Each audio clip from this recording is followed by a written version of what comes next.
Looks good. All right. Welcome in. This is we were just doing a new setup here thing, and I don't know. I don't know what's gonna happen. So I am Charity, aka NiceComps. Welcome in. If you're on YouTube, we're gonna go ahead and go live here with our TikTok friends as well. So let me get to that and get this going. So if you're watching this on the replay, feel free to fast forward here just a second while I get all of this set up. And we will get started. All right. Hopefully that's a good angle. Yeah, I think that's not bad. That's not bad at all, if I do say so myself. All right. So waiting on our TikTok friends here. We're going to see who is our first person in for the day. We never know. It's always an adventure. Let's find out. All right. Let's see. Who do we got coming in today? Ooh, that's wobbly. I hope this is going to go well. Honolulu Bliss is the first one in today. And Mike, Car Maniac. I like that. Oh, man, you missed it, Mike. I was wearing a Hot Rod shirt yesterday. AAMIR, which I'm assuming is Amir. Welcome in. Brandy and Brandon, welcome in. Brandon Rose BI, welcome in to the stream. And if you're joining us on the Tubies, it's Ubies, feel free to ask questions. I do have my chat up today so I can see. And if you guys have any questions, feel free to ask. So who am I and who is this crazy light blue, kind of green haired girl hanging out? My name is Charity, aka NiceComps. I am a reseller. So I have been totally full-time for about 5 months now, but really actually working doing it for probably a little over 2 months now, kind of more in the full-time space. So we are going to be doing a variety of stuff now. I usually do a lot of clothing, so you guys actually are pointed that direction usually, because you guys know my big setup I have. So today we are doing shoes, we are doing hats, we're doing a couple other miscellaneous things. I have a couple bags. So I was cleaning shoes this morning. Some are modern, some are older, kind of like a variety of shoes actually today, which is kind of cool. Hey, Vicky, welcome in. Hey, Susie, hey, Jeffrey, you guys are pointed a different way today. Hey, Jess. So I'm kind of experimenting with the setup over here that you guys are on. So hopefully this will all go well today. I operate in a very, very tiny room here. And so I am learning how to maximize the space. So if you guys got questions, comments, thoughts, ideas, feel free to comment below. If you're a fellow reseller, give a hi, give a heart. If you're thinking about doing this and maybe you're new, give like a little smiley face. If you're like, what is reselling? What is upcycling? Or what is thrifting? Give a shrug emoji. And thank you in advance, you guys, for sharing this out. We already got 200 hearts. This is going to be fun. So, we usually do clothes and stuff. So this is kind of cool. We'll kind of switch it up, do something a little bit different. We got massive amounts of caffeine today because let's face it, it is Thursday. It is not Friday. So we still got time in the week to go, right? Lizzie Ann, good to see you. Karen, hello. Diane, give a smiley face. Diane, welcome in. So yeah, reselling is great, guys. I used to do marketing for a living. Little about me, I did marketing for many, many, many years. Before that, I owned a salon. I was a hairdresser. You'll notice by the shears tattoo on the back of the arms. Now I just cut threads off of clothing and cut prices for my customers. So stop doing the marketing stuff. I love doing this. I'm crazy about it. It's so much fun. Garage sailing is my favorite thing to do. And that's what I do every Saturday. Sweet Briar's in here and Coley's in here. Fantastic. Awesome, Diane. Cool. Great. Yep, that's the tat. There's so many of them. You guys want to see the old spiel? So I owned a salon and it was called Kaboom. And this was my spiel. I'm a hairdresser, and then on my wrist it says KABOOM. So I'm a hairdresser at Kaboom, and these are my money makers because those are little money symbols. My 20s was crazy. So we got a few tattoos here. Thanks so much for the follow, you guys. Oh, Blooms, thanks for the follow. Thanks, Des. All right, let's get started, you guys. Okay, so this is my setup I use for doing shoes. Now, I realize this is kind of fancy. I got like the motorized table. I didn't have all of this when I started, you guys. I literally used a folding table. I had a box that I covered with a sheet, and my lighting was actually some lights that my son had that he had gotten from somebody to photograph hats and stuff when he was first getting ready to launch his clothing line. And so I did not start out with the fancy gadgets you're going to see. It's just stuff that I've got over time. So what I do is every time I get a payout, from Poshmark or Depop or eBay, what I do is I go into my Smile store that starts with an A. You guys all know what I'm talking about, hopefully. And I get myself a gadget or just something to make my life a little bit easier. And these motorized tables right here save my back every day because I do not have the kind of back that likes to bend over and do photos all the time. So great thing to put in I can't wait to have one of these one day. Maybe you already have one. I'm telling you right now, it is an amazing investment into your business and your body, because otherwise your back hurts. Vicky says, I just bought one. I'm excited to use it. Yes, Vicky, this is your back right now. Your back is like, thank you, Vicky. I am so excited to not be in pain. That's what your back is saying. I don't know why your back talks in that high pitched tone, but it does. Thanks for the like, sweet Prior. Yeah, exactly. All right. So next thing we're going to do is we're going to get out our handy dandy lanyard. Now I know I'm going to get 147 questions about this. No, I did not make these. I wish. I got this off the Smile store. What I do is I put this around me, and then I take my phone and we're at 80% of our goal already, you guys. I got to start dreaming way bigger on these goal things. So what I do is I clip this on to my lanyard, and that way when I'm taking photographs, I can just drop my phone and I don't have to keep setting it down and picking it up. It is very easy to get these. They are over on the old link dinketer on my bio. If you click on it, you'll click over to the Smile store, if you guys know what I'm talking about. And in there, it says reseller supplies to get you started. In that is this lanyard. It's easy to find. Just look in my stuff. I love this thing. I know a lot of you guys have ordered one, and I think I've gotten 3 messages already in the last week and a half from people that are like, oh my gosh, I got this thing. It's a lifesaver. I know, who is it? Amber that was on yesterday that's like, I ordered another one in a different color, which when I got these, they didn't even have different colors. So now they come in all sorts of different colors. So they're super cool. So Gracious says, I'm jealous. I need fiber. I like that. Let's see. Okay. All right. So we get on this. We got to put on our eyeballs because otherwise, we ain't seeing nothing. So we got our eyeballs on, and we're going to get started here. So I'm going to get started with a pair of shoes here. Let's go with these. Should we start with something a little fancy? Totally out of my comfort range, right?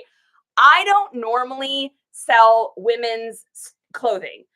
I sell mainly men's clothing. Now, women's clothing I will sell if it's like a good deal, or it's a brand I recognize, but I don't recognize a ton of women's brands.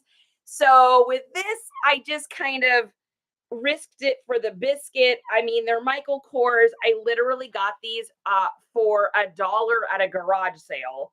So you can't snooze on that. The bottoms are still in pretty good condition.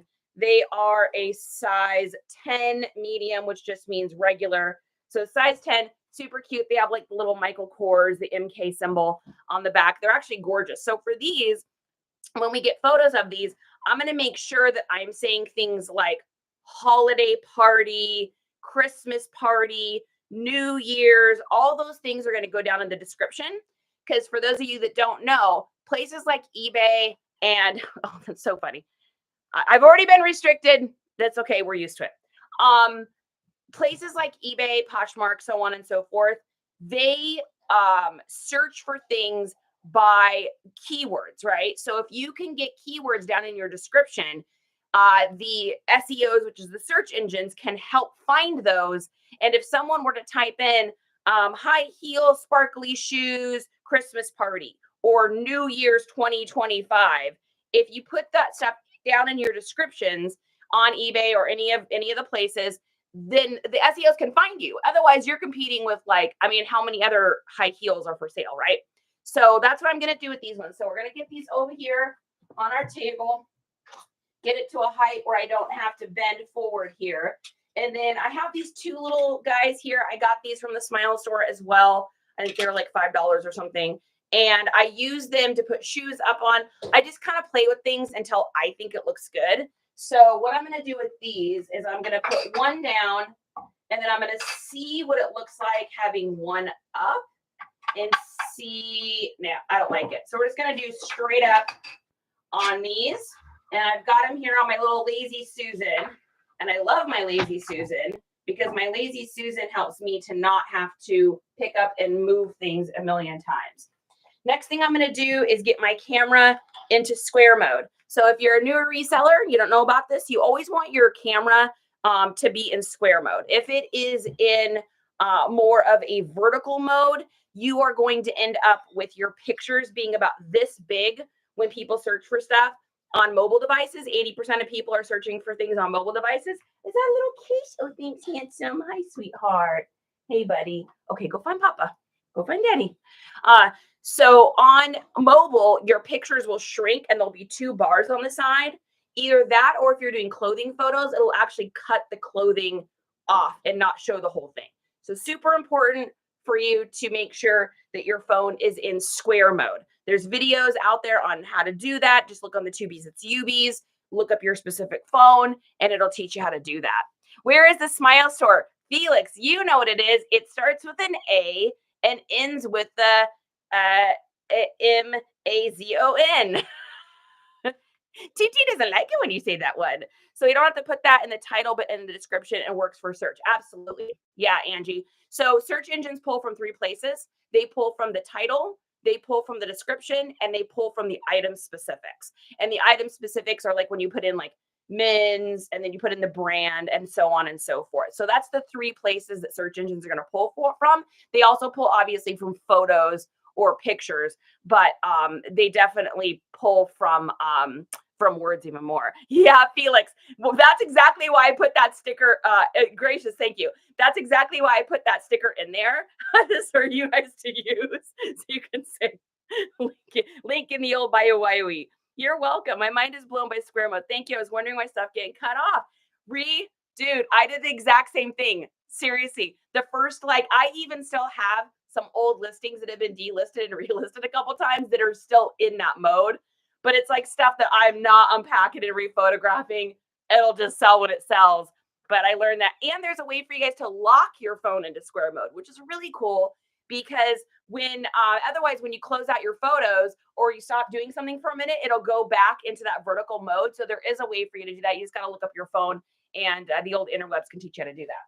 So the first picture we're going to get here, I always call it like my practice photo. So what I'm looking for is obviously my pictures to be clear, but I'm also looking for them to be light, bright, and out of sight. Is the lighting catching it?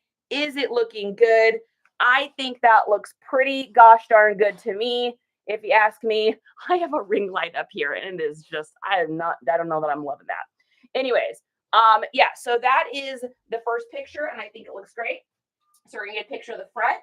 Then I'm gonna use my little Lazy Susan here. I'm gonna get a picture of the side. I'm going to get a picture of the back. And what is that there? Oh, just a little string. And then I'm going to get a picture of this side here. Then I'm going to get a picture of the insides. Then I'm going to turn the shoes on their sides so that it looks like this here. Okay. And I'm going to get a picture from the sides. Let's see. Probably go this way. There we go. Perfect. All right. And then I'm going to get a picture of the bottoms. And what I do is I just slide my thing to the back. I stack the shoes back there. If they'll work, high heels are always a little funky now. We're just going to go like that. We're just going to go like that because I am not about to get crazy funky with that. And that's it. So that's why shoes are so nice, because they're easy. Now the cleaning part tends to be a nightmare. And that's what I did earlier today, was clean shoes. Now I've got a trick. Gracia says, I personally love taking pictures of shoes from upside down phone position. Yeah, and I'll teach you guys that too with the boots here, if it's what I'm thinking you're talking about, Gracious. Yeah, you're welcome, guys. Love the angle. Yes. I know you guys are definitely getting an interesting angle with me taking pictures, but that's all right. Oh, Vicky, number 20 member on the team. Thank you. I was wondering if you were going to do that. Okay, so shoes. How do I clean shoes? I used to scrub these things, you guys, for like an hour, and it was exhausting. And I'm like, okay, I can't do shoes anymore if this is what it's going to be like. So here's what I did. I got myself one of these little electric things. And if you've ever been on one of my lives before, you've seen these. And they come with these little scrubber attachments. I usually use the flat one. It's in the bathroom drying right now because I washed the shoes. It just pops on. And then you literally take and spray like a little grandma sneaker cleaner or something. And you just put it on here and clean them. That is how easy it is. Get yourself an electric scrubber. I'm serious. It's literally life-changing, game-changing. The link to this one that I like is in the Smile store. And you know what? Yes, it is. This is on sale right now. So if you guys want to get one of these, get it now. I think they're like 15% off or 14% off or something. It'll probably save you like, I don't know, $8, $10 or something like that. This right here has changed my entire business. It stays charged forever. I cleaned all the shoes you guys are seeing today, and it's still at 90%. So, I mean, again, I didn't make this. I didn't invent it. I just decided I needed something besides scrubbing it with toothbrushes. I had a little small electric toothbrush I used for a minute, but again, it was just too much work. So that's how I cleaned these. These were filthy on the bottom. And I took the grandma's, did that thing for about 2 seconds. And then I have a little bucket. I'll show you. I keep this little bucket here. I fill it with a little bit of water and I go dunk, dunk. And then I just get all the stuff off the bottoms. So it works really, really good. And then the other thing I like to use is just a little soft bristle brush. You can get these anywhere. And stuff for suede, it just cleans up like the suede really easily. I use, what do I use for this? I use this stuff here. It's called Just Suede. And it's in that same link Dinketer. And I don't know if it's on sale. You'll have to look. It's what I like. Different people like different stuff. That's the one I like. Anyways, so you just clean them up like that and they shine up really nice. So this is a pair of Vionics. This is totally a Bolo brand to look for. So what Vionics are for? Vionics are new spot, Jim. You guys are in the same room. I just turned the camera. So you guys right now are usually where my clothes are hanging to the right of me. And the board where I hang stuff to photograph is that direction. I know I'm in such a small space, but we're making it work. What was I saying? Oh, Vionics. So Vionics are a really lightweight pair of shoes. What they're good for is people that have like plantar fasciitis, heel spurs, they need arch support, anything like that. Make sure you're putting that down in your description. So it's called plantar fasciitis. Your autocorrect will do it correctly for you. Heel spurs, both of these you can just do as one word or separate if you want, and arch support. So people that are looking for that are specifically putting that in there. And these are really great shoes for that. So I picked these up at a yard sale, a really random one out in the middle of the country. And not as in the United States, but out out of farm country. And I paid, I don't remember if I paid $2 or $3 for these, something right in there. So then what I'm going to do is I'm going to get a picture of the insides here, like the size and stuff like that before I lace them. Otherwise, once I lace them, then I have to unlace them to do all that. So we're going to do our pictures first. And this is kind of what Gracious was talking about. One of the things I do when I'm doing this is if you have the kind of shoes where you can't get to the insides, like I got a pair of boots I'll do next, and I'll show you guys what I mean. You have a hard time getting into the size. If you put the phone in and upside down and then on 0.5, so it pulls back the distance a little bit, you'll be able to get that sizing. This one I fortunately can unzip and just get a photo of. So I'm going to get a picture here of the size, and then I'm going to get a picture of the insides. These are really nice shoes, actually. Like, what size are these? 10. Too big for me. Otherwise, I would probably keep them because I love Bionics. I have a pair of white ones that I wear all the time when I'm garage sailing. So I'm getting a picture of these insides. Once I've done that, then I can put in, like, if I want to put like a shoe thing in to make them look nice, kind of pop it up. Same thing, guys. I got all this at the Smile Store. It's all in the LinkedIn. Feel free to get it there or get it on your own accord elsewhere. Either way, all the stuff I'm suggesting is just to try to help you guys out because, man, I struggled at the beginning not knowing what to do. This is like so far outside of anything I had done. I had done marketing for years, but I did not do marketing, like marketing, reselling marketing. I did like online digital stuff. So very, very different. And then the other thing I'm doing is I'm putting the shoes in what's called factory, I think it's called like factory direct or factory something shoelace. And what it does is this is the exact way that a brand new pair of shoes comes in a box. And I have been telling you guys I'll do a video on this, and I will. Man, I've got to do videos on so many things. But what you do is you take the shoe, you're going to take the lace here. I'm going to go back a little bit so you can see. We're going to wrap it. I always have the hardest time trying to show you guys how to do this. I don't know if you can see, probably can't see this. So I'm going to take it like this. I'm going to wrap it around my fingers. And there are videos online you guys can find for this. And then what you do is it just kind of twists like this and you go back through the loop. It took me probably 100 times of doing this before I figured out how to do it correctly. So if you're trying to do it and you're struggling, just keep trying with the same pair of shoes. I promise you'll get it. And it just gives it that really nice look. And it looks like even if people don't realize what it is, their brain will naturally feel calmed by it because they're used to seeing that on a new pair of shoes. So in that mindset, it'll make them feel like the shoes are new, if that makes any sense. Phoenix, welcome in, you guys. If I miss anything, please just let me know or ask again. I just don't see it. Yeah, thank you, Gracious, for putting the plantar fasciitis. I appreciate that. I already knew that, Jem, and I knew that because when I hurt my back a few years ago, I know I've told this story before, but I literally crushed a disc in my back on Halloween 2022 and completely crushed it, like gone, crushed it. And when I did that, I became immobile for so long that the tendons in my feet and in the back of my legs became really, really tight because I wasn't using them. I was going to physical therapy swimming, but I wasn't like walking around and stuff like that. I was like hunched over to a little walker. Because I was so immobile for so long, that happened to me. I ended up with a mild case of the plantar fasciitis, but I ended up with a severe case of a heel spur. Had to go to a foot specialist. I had to use the red light therapy, and I had to use this thing to break it up. It was just to make a long story short, an incredibly painful situation.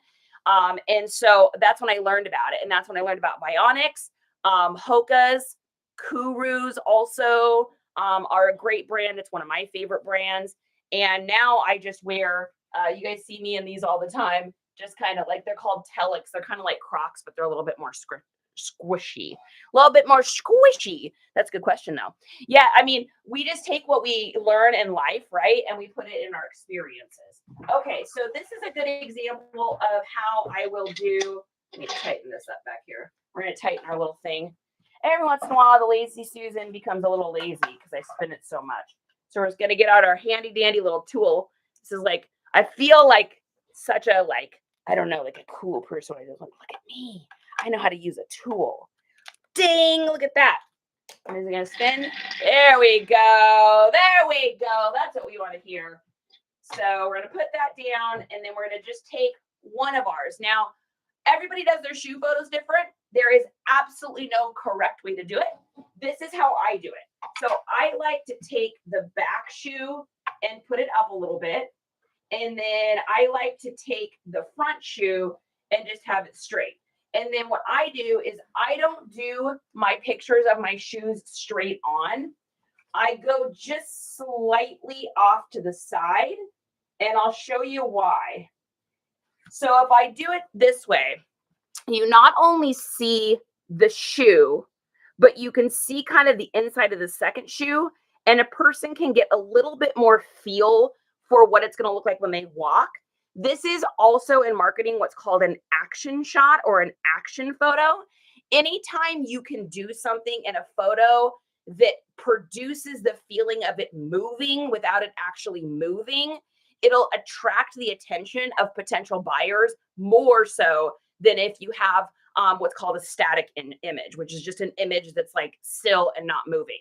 So that's why I try to do the up and down. It produces the feeling of that picture walking without actually walking. So that's our first photo, and that color looks good. We're going to get a picture of the side here. Oh, we just got an offer, guys. I always, if you've ever been on here with me before, I always pause for an offer. We are going to accept this. So this is a pair of Y2K True Religion World Tour jeans. I have them up for $57 on Poshmark. Of course, they were listed at $57 before the Poshmark fees changed. I've been going back and forth with this person. They're offering me $50, which is $7 off. My fees are going to be lower than usual, so I don't need to worry about haggling with the price anymore, and we're going to go ahead and accept that. So that's $50 on a pair of True Religion jeans, and that's what we call a live boom. Ta-da! Yay! Celebration! Okay, so then I'm going to get a photo here of this side picture. I'm going to get the back. Now this one's got a little weird. Let's get that off there. Just a little extra from the factory. I mean, these were barely worn. Couple little, take the 2 seconds if you see a string or something and get it off, because that string could lose you the sale or cause more lowball offers. So we're going to get a picture of that, and then we're going to get a picture of this other side here. So again, what's considered an action shot. Once we do that, we're going to take this off. We're going to turn these sideways. I'm going to get a picture of the sideways version of this. And then we're going to get a picture of the bottoms. So I just slide my Lazy Susan to the back. I hold that shoe that way, that shoe that direction. And then we're going to snap a photo of the bottoms. Now, we already did the insides of these. And this is why I take a picture of the insides first. And I take a picture of the size first, is so I don't have to now untie the shoes to take a photo. It's already done. Time is money, money is time. I love anything that helps me to do stuff quicker and faster. And so those are done, and those are ready to go into the inventory, ready to be sold. Ruth is here. What is up, my spicy queen? Good to see you. Let's see, did I miss? And you can see the progress for sure. There's a lot of lighting options.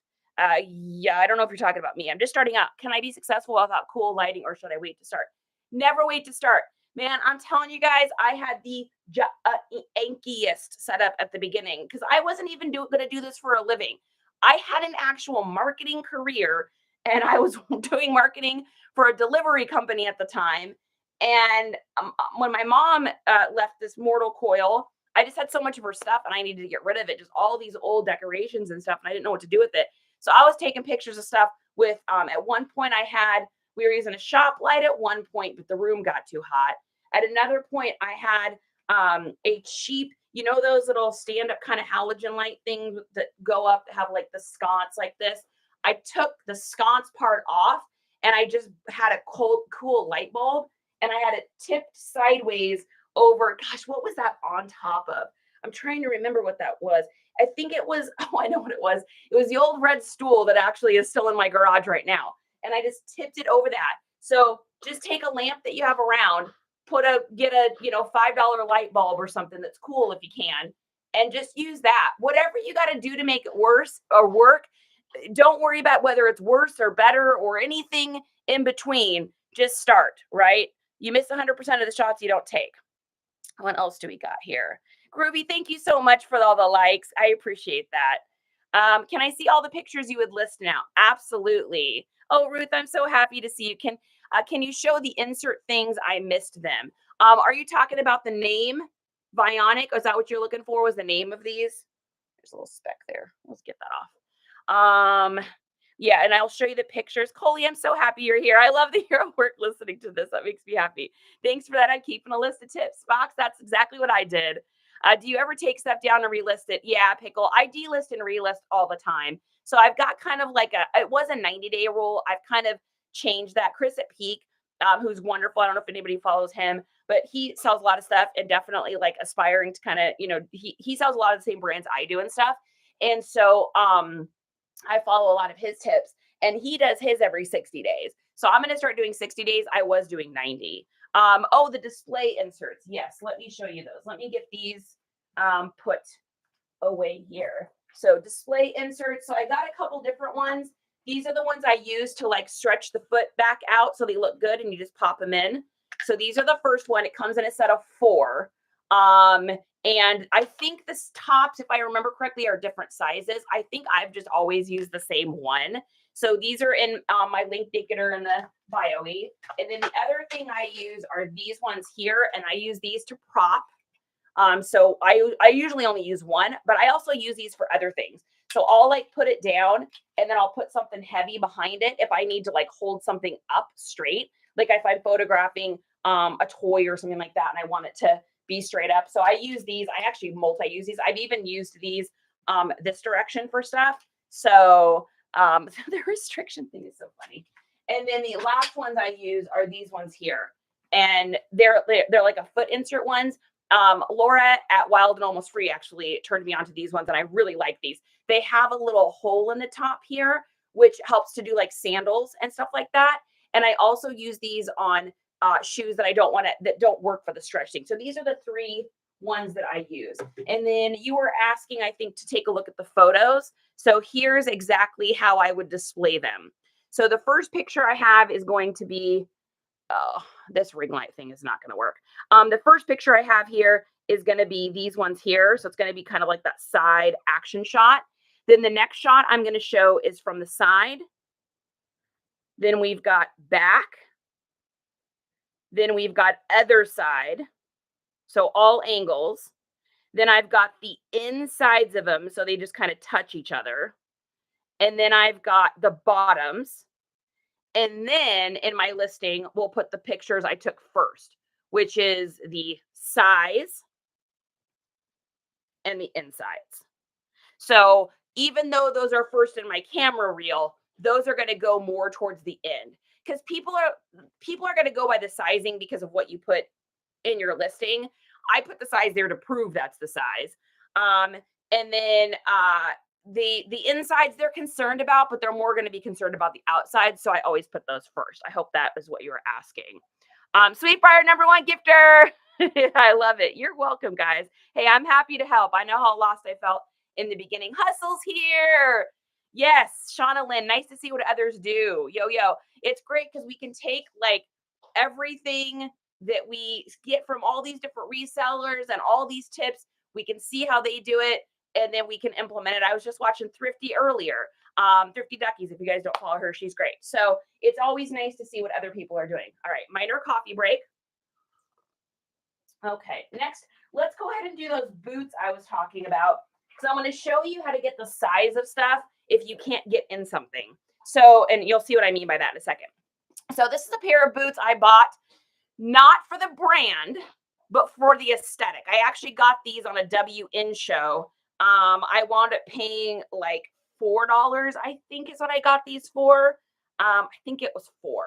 And I know that I'll be able to sell these for probably close to $40 easily because of this style. So this style right here is so outrageously popular right now.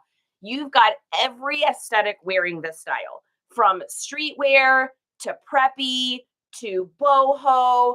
Obviously, it's like more of a goth or punk look, but all of those aesthetics are really woven together right now. You could even see someone with like a pair of short inseam, like mid calf range, flared, distressed pants with a Western button-up shirt, wearing all of that together to give this really interesting, like Western Gothic look that's going through. This is also could be Victorian. There's just so many different aesthetics. So even though the brand of these is what, I don't even know what these are. They're Forever 21s. So the brand, I'm not buying these for the brand. I'm buying these because of the way that they look. Now, how am I going to get these sold?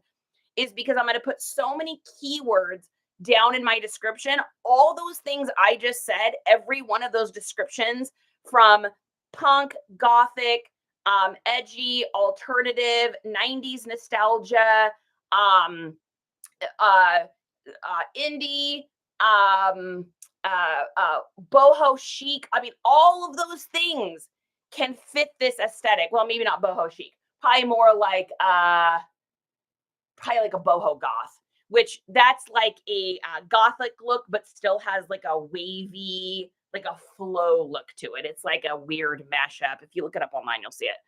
I struggle with keywords a lot on bags. So my advice on that is to imagine the person holding it. We'll do a bag next, and we'll do that.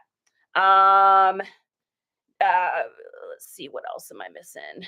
Yeah, Gene Simmons would probably really like these. I have a million purses. Oh yeah, purses are man, they can stack up, huh? Okay, so let's do these here. Now, this is a pair of boots where I'm like, man, how am I going to get the size of these? So this is what Gracious was talking about. On whenever you've got a pair of shoes where you struggle to get a picture of it because the tongue is in the way and they're like clunky, and you're trying to get in here, cowboy boots are like exactly this happens. What you're going to do is you're going to take your phone, you're going to just go to 0.5, which is right here on my phone. So it makes everything way longer. And I'm going to turn my phone upside down. I'm going to get it in here, and then I'm going to take a picture. And I'll show you guys what that looks like in just a second here, as soon as I can get it. All righty. Let's see. Oh, that's funny. The size isn't even on that. But I'll show you what it looks like here. Let me go ahead and crop that just a little bit here. This is going to help save you from the stretching of the shoe trying to find things. So by doing it this way, look at this. I was able to get the style number and all that information by just turning my phone upside down. Are the size for this maybe on the bottom? They must be on the bottom. Oh yeah, it's on the bottom. These are like so new, they still have the stickers on them. So now I'm going to do, so I don't need to worry about getting any more of these insides. You can't really get it too much. I can try, but if you go to take a picture of the inside of stuff and it's just, you're not getting it, don't stress about it too much. If you can't, here's my thought, and you guys may feel different about this. If I'm having a hard time getting in the shoe to take a picture of what the inside looks like, then the person buying the shoe is equally going to have that much trouble. So as long as it looks good to me and there isn't like a flaw, I don't really stress too much about that, especially on a pair of boots that's like basically new. All right, so then what I'm going to do is I'm going to get an action shot with these, because that's totally going to add to this. We're going to change these laces so that they don't just look like these messy laces that are here. We're going to go ahead and turn these back into like a factory lace, and then kind of tuck. Sometimes you just got to kind of mess with things until you're like, that looks pretty good. That looks pretty good. I'm not angry at that look. So we're going to do that. And then same thing over here. And if you guys are asking any questions or anything, I'll go ahead and get to it as soon as I can. If you've got any other resellers in there that want to answer, that's always cool as well. We are #BetterTogether. We are, like Jem said in his video, like we are this totally strange and unique eclectic family that all helps each other out, because without each other, we wouldn't get anywhere. Now, let's see. I'm trying to decide if I want to put anything in the inside of this. Let's just see. So again, I'm going to mess with stuff just a little bit here, see if I like the look. I think it's fine without them. All right. So let's get these down. And then, like I said, we're going to try to action shot this other one. And let's get a picture. Yeah, I think I probably will ask like over 50 for these. They're just it's just such a unique. Oh, you know what? There's a little scuff on that. There's a little scuffy on that one. We're going to try to get that little scuffy off. We're going to use a little bit of our leather cleaner here, even though it's not totally leather, it's still nice and gentle on that. Ain't that the truth? Heck yeah. I hear you guys. Yes to orthopedic shoes. All right. So we're just going to get, where was that scuff? Right there. We're just going to get that little guy off there. Here we go. That's better. Now she looks all shiny and handsome. All right. Perfect. Let's get that up there. And I'm the person, man, I will take the 2 minutes to fix something like that if I can, because the way that I look at it is if I take the 2 minutes to do that, I can ask $5 more for these pair just by cleaning that up a little bit. Let's take a look at our exposure, see how that looks. Oh yeah, look at that, guys. Tell me that doesn't look amazing. Perfect. Those look great. Okay, and then we're going to get a picture of the side. This is why I use that Lazy Susan, kids. I'm telling you right now, game-changing situation. To not have to pick these up and put them back down 3 times or 5 times to take pictures, I am all about it. All right. Once we get that, then we're going to go ahead and turn these sideways. And got a little goober there. We're just going to get that off. We're going to use something incredibly fancy called water. So a little paper towel, a little bit of water. If I cannot use my cleaners that cost money, I won't. Plus, you never know. Is anybody that's a reseller in here ever messed up a pair of shoes by using a cleaner on it? I know I have. I've used like, either rubbing alcohol or acetone on stuff that had like the bottom of high heels. Woo! Yep, I have definitely hot messed my way to success for sure. And I'm still on my way. I'm still what I consider kind of a baby reseller. I mean, I'm not making 6 figures yet. So until I'm making that, I'm going to consider myself a baby reseller. All right. The other thing you want to make sure you're doing is messing with your exposure. And I'm going to show you guys what I mean. So up on your phone, there should be a place for you to kind of mess with the exposure a little bit. If you mess with that exposure, it'll help you to give a truer tone to what your stuff looks like.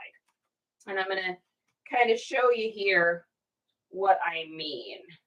So the bottoms of these shoes are just like a black rubber color, right?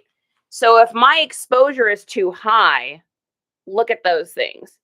Look at how wild that looks, man. That ring light is just not working out, is it? We're going to have to move it over there. All right. So looking at that there, it looks just dusty and horrible because my exposure is too high. But here, my exposure is what they actually look like. So look at the difference on that. It is so incredibly important for you to be adjusting your exposure on your phone. We're going to get rid of that horrible one right now so that we don't end up accidentally listing that. All right. And then that's it. We did the insides. We got the outsides. We got the bottoms. We are good to go. All right. I said we would do a bag next. Let's go ahead and do this one. So I picked this up at a sale. Where did I get this one? Oh, I know where I got it. So I went to this community sale a few weekends ago, and I was pretty much convinced I wasn't going to find anything because I got there so late. It was actually a community sale that I didn't even know about. I didn't know that it had, that it was even going on. And so I'm going to use a little patent leather cleaner on this one. So I roll up, and man, this is why you don't snooze on stuff. I would have missed out on, at this sale alone, I got 5 pairs of vintage made in the USA jeans. I got a couple Victoria's Secrets brassieres, which I already sold, a bunch of random t-shirts, and then I saw this bag sitting out on the corner. It's just a little patent leather cleaner. By the way, this stuff works awesome if you're trying to like clean anything that's shiny. So I think she charged me like, what did she charge me? Some like absolutely ridiculous small price. I think she charged me like $8 or something for everything. I mean, and we will easily clear, like, when all is said and done, between all those pants and all the other stuff, I mean, it's got to be like $250, maybe something in there, maybe more. Oh no, because I forgot about the t-shirts. Probably close to like $300. So just, you know, you get that little voice in you that's like, I'm tired, I don't want to go out anymore, or oh, everything's probably gone. And it's like those assumptions are just the lies we tell ourselves to get out of whatever it is that we don't want to actually be doing at that time. And so if I would have snoozed on that, and that was just one of the sales I went to. I got a bunch of stuff. I got, it was also because it was the end of the community sale. I always go to the houses that I missed at the very end. This is usually around like 1:30 or 2 when everything shut down, because people will just stick out on the curb whatever didn't sell. So that day I got a whole bunch of boys' cleats. I got a pair of snow boots, a couple t-shirts, a couple hats. This last weekend, I got a bunch of printer ink. So, you know, I got no shame in pulling over and digging through. You know, we call that, my husband and I call it aisle food.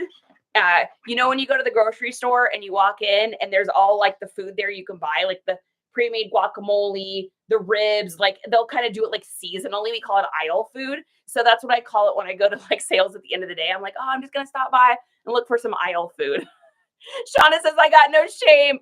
I love it. Rebecca, welcome in. Gracious, thanks so much for all the likes. I really appreciate it. Definitely adds value to the stream and helps TT to push the video out again, because you know they love to put the old restrictions on me for literally no reason. Who knows why? Okay. What I like to do with these is another one of my gadgets, guys. Now I know you see all this stuff and you're like, I'll never be successful. I don't have all of these things. I didn't have any of this either, folks. I didn't have any of these things when I started. You just got to start, right? These are just, like I said, I put things in my cart, and then as I am selling things, I'm getting little things to make my life easier. You know, I mean, that's what you got to do. You can't buy it all at once. You got to just kind of go roll with the punches a little bit. So I like this thing because I can kind of like do my bags and make them look like they're kind of just sitting up straight. Perfect. That looks great there. Put that handle there. It also makes it really easy for measuring. So this is like an older Victoria's Secrets bag for sure. Like the supermodels that are on the photos are not even, they're like fully retired, like very retired at this point. This is probably like, I mean, it is for sure a Y2K bag. Like, I've got no doubt about that. I can tell just by like the feel and the quality and stuff like that. So just using a little patent leather, getting her all fancied up here, looking good. She's looking nice. We'll get our little turntable out of the way here for a second. And then let's see how our picture looks on this. Oh yeah, that looks great. That's a good looking Vicky Siki bag. Why do I call it Vicky Siki? Because when you've spent as much money as I have over the years on it, you can call her nickname whatever you want. There's like an era of my life when I definitely was like more, I owned a salon, so it was like way more like dress up situation, like a little bit fancier looking. I mean, I've always been pretty much sweatpants fancy, but I definitely had more like women's clothes and stuff. So I used to shop there way more. But I am a support fellow resellers. I try not to buy anything in the clothing world new. I don't even really buy my shoes new anymore. I try to support other resellers. So once I get a picture of that there, I'm going to do the inside here. And I don't know who these supermodels are, but they're definitely people that were popular. See, does anybody recognize any of these people? Like old school. This is old school. Isn't that a Claudia Schiffer? Is that her name? I don't know, guys. How terrible is I don't know that. Hi, friend. I've missed you too, Southern. Everything is well. It does kind of match my outfit, doesn't it, Auntie? Yeah, this stand is great. And actually, it comes in a 2-pack, Shauna. Check it out. It came in a 2-pack. So I've got 2 of them. So when I get a bag that has like the extra long straps, I'll put one on one side and one on the other side so that I can get the whole strap around it. So pretty cool little stand. That should be in the Linky. I hope. I got them quite a while ago. I have a lot of this stuff in there, but a lot of it is like, I don't even remember that I got it until I mentioned it to you guys. Okay, so once we got that, we're going to do a little bit of measurements. Having this stand also really, really helps with that because I can just hold it up and I can get my measuring tape. Whatever you're cooking smells delicious. What are you making? Oh my gosh. I don't even know what that is, but that smells so good. Okay, so we're going to hit the bottom here on that. Hold it so I can get the handle drop and total length there. Bring this up. Roll it up a little bit. And get that. And then I also like it because I can just stretch this sucker out and then get the bottom here. And it just makes it so stinking easy to do it that way. All right, let's take a look at our photos and see what we see. See if we like it. So bottom one, got handle, so drop. We got total depth. You got the inside, got the back, got the front. Not too shabby if I do say so myself. Yeah, it works good. Thanks, Shada. Mac has not been feeling the best. Oh no, I'm glad you're getting better though, but I'm confident I'll be back in no time. Girl, what is going on? Like little flu skis? There is a cold going around, guys. Take your zinc. I know it's going around where I'm at right now. We're moving into that time of year. So I've been taking my zinkies and all my other vitamin C's and all the other good stuff. Hi, Coastal. Yeah, you're so welcome. You're so welcome. Pat is here from Fort Collins. Okay, we're putting that one down. Next thing we've got here is a pair of boots. These are brand new. So I didn't have to clean these or anything. Now, whenever I get something like this, if I can choose the new other category, I usually do. And hear me out on this. And I know Tino, if he was in here, would agree with me. Tino is an awesome shoe guy, too. If you guys don't follow him, you need to follow him. If the shoe has like dust on the bottom or the box has been disturbed inside, in my opinion, if they've been tried on, taken home, are they really new? I don't know. So I try to do like the new other category if it'll allow me to do that. If it won't, I'll still put new, but in the description, I got no problem with saying I am not the original owner of these shoes. It appears they were tried on once, you know, in great condition, no flaws seen. I'm going to put that in there because I don't want somebody messaging me and saying, these are not new. They've got a little, you know, scuff on the front. These are not new shoes. I don't want to deal with it. I don't want to deal with that. That takes my time. Money is time. Time is money. You know, I'm not playing that game. All right. So what I do for these is I'm going to do our same thing that we normally do. So I'm going to get a picture of the insides and the size on the boot. Now, why am I doing that? If there's if there's the size on the box, well, here's why. Because there are SCAMMERSs in the world, and if you don't have proof of what the size of your shoe is, and you're mailing it out, they are going to tell you that it is not the correct size. They're going to flip it with something else. They're going to do something naughty puppy to you, and you're going to have to refund them. So I always make sure I get a picture of that because I don't want to have to deal with that. So we're going to take this out here. I'm going to get a picture of the fact that these are literally new inside. One little tip you can do too is just tip the shoe sideways like that. It'll allow you to get inside of the shoe. And usually you can catch a little bit of the light. Perfect. Okay, I'm going to stick that back in there. And is there another thing in there? No. All right. Then what I'm going to do is I'm going to actually utilize, so you can see the factory, look at their factory knots on there. We're going to make it look better than that. But That is just how shoes come. So when I've got something that comes in a box, and I had someone actually ask me this question when we were doing shoes last time, and I didn't have any boxed shoes to show, so I don't remember who it was, but if you're in this live today, you are going to get your question answered, which is fantastic. All right. So what do you do when you have a pair of shoes and they're new in box? Do you use the box in the photo?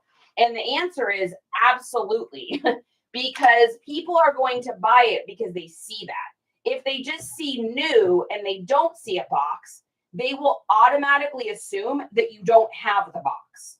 So I hope that answers that question. Like I said, someone had asked me that, and then they had said, do you use a box and how do you use it? So I will show you guys how I utilize the box. So I'm going to use the box kind of like how I used the turntable. I'm going to get a picture of it. I want to make sure that the size one is the one you see.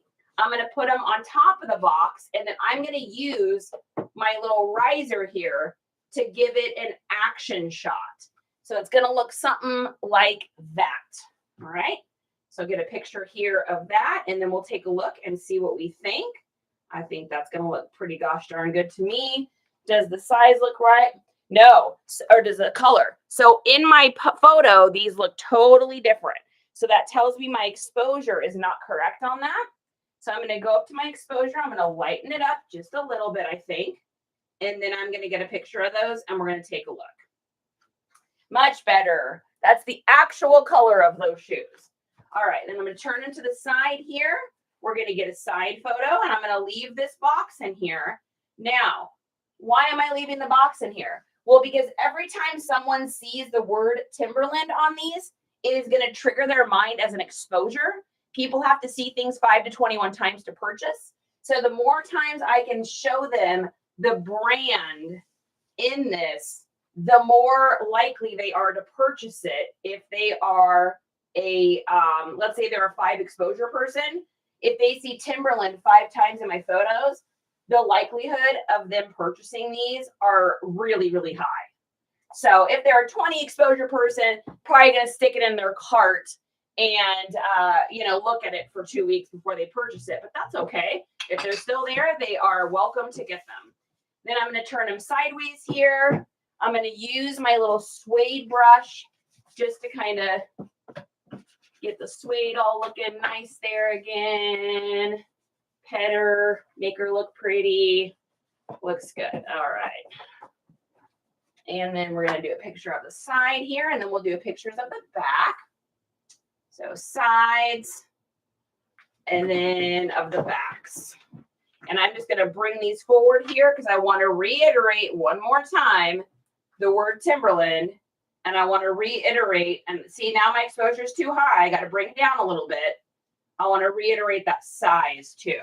All right, so let's go through our photos. And and then one more thing is I always like to get a picture of them in the box. So I'm going to take these. I'm going to make it look real nice here. Whenever you see these in a shoe box, it's usually to separate the 2 shoes. So what we're going to do is we're going to wrap one shoe in. We're going to go ahead and tuck it. We're going to put in our divider. And then we're going to wrap the other shoe in. And I'll show you what this looks like here. Get this snuggled in. So it should look something along these lines. And it's to keep the suede from rubbing on each other.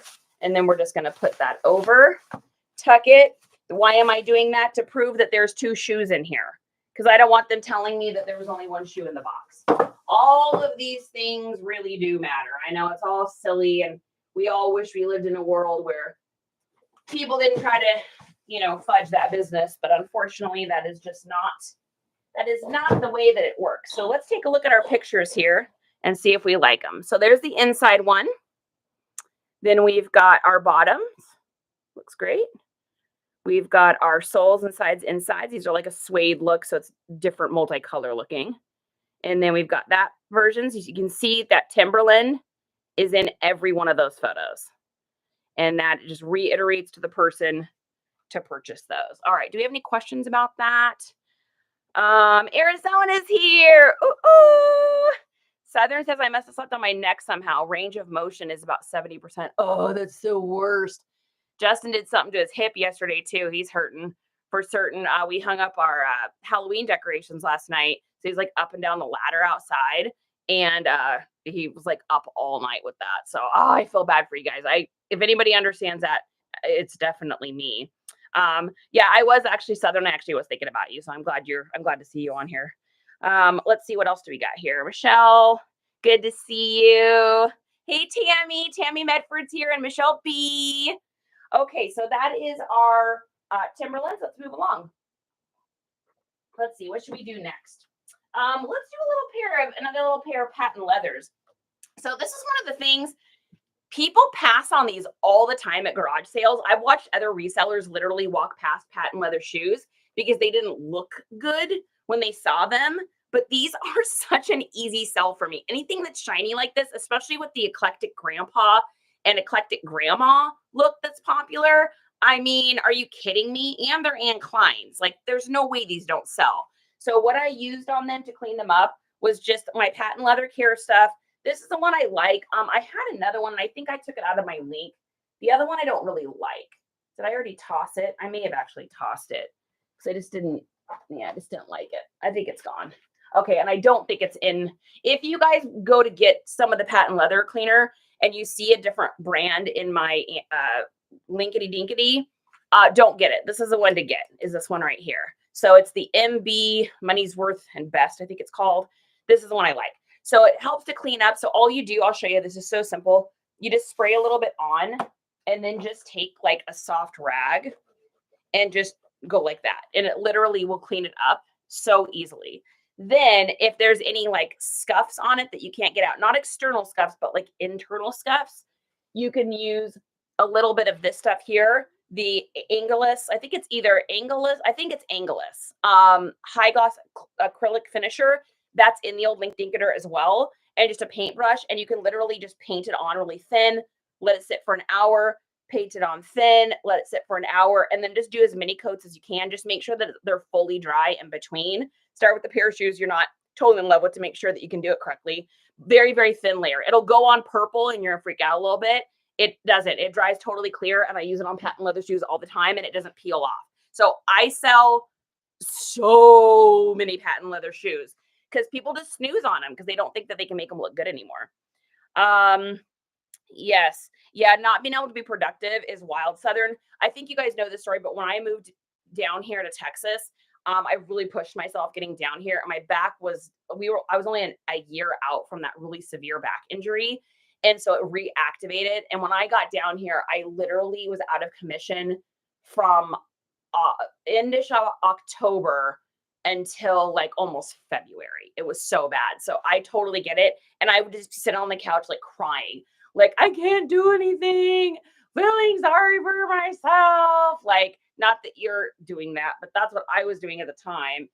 Sometimes that's our body telling us we need to take a break. And Justin had to just keep reminding me of that. So I'm going to remind you of that, young lady. Sometimes our bodies tell us things and we need to listen to it. And sometimes it's our bodies saying, I love you so much. Please love me back. And, love and respect that. So that's the motherly advice for the day. Hey, Jennifer. Hey, God, good to see you. Okay, let's get our lazy Susan back here now that Cheryl's done preaching. Okay, and then we're going to get this. Now, inside of these need a little bit of cleaning. Okay, so I got this little vacuum. I told you guys I'm a gadget girl. I got this little vacuum thing.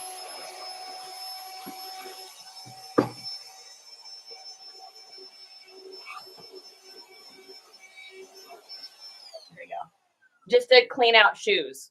Because I got tired of having my big giant vacuum in here all the time because it was taking up space. And my room is this big. Like, it's small. So, all right. So we're going to do the up and down look here. Those look great. So pick these up at a garage sale. I think I either paid $1 or $2 for these.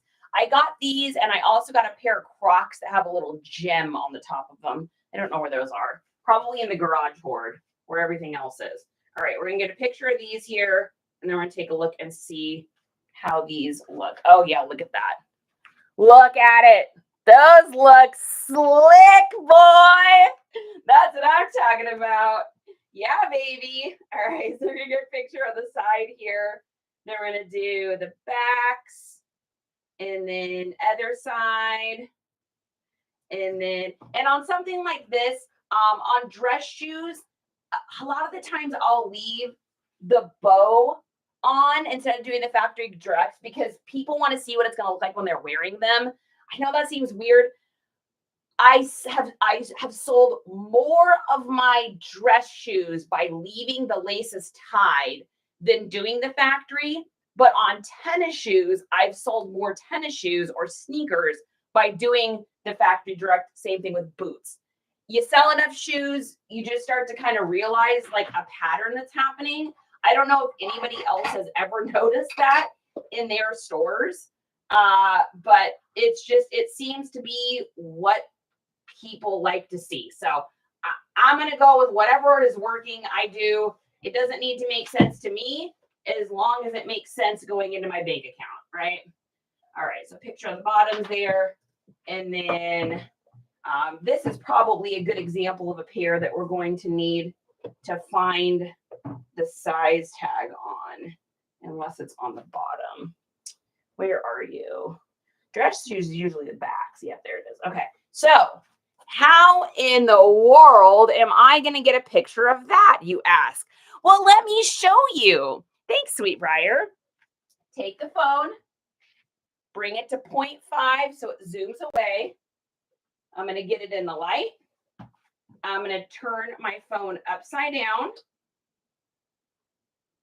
And then I'm going to take a picture of it. And then I will show you what it looks like.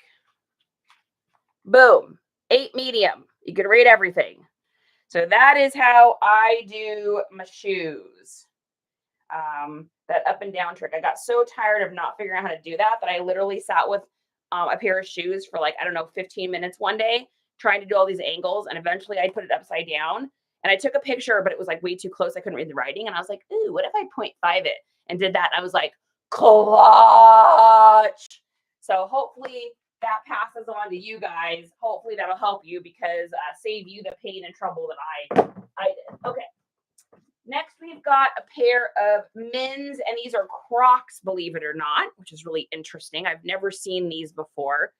I got a little goober on there. Let's get that off. Where's our magical spray called water? We're just getting a little water on it. Look at it, clean it. Amazing.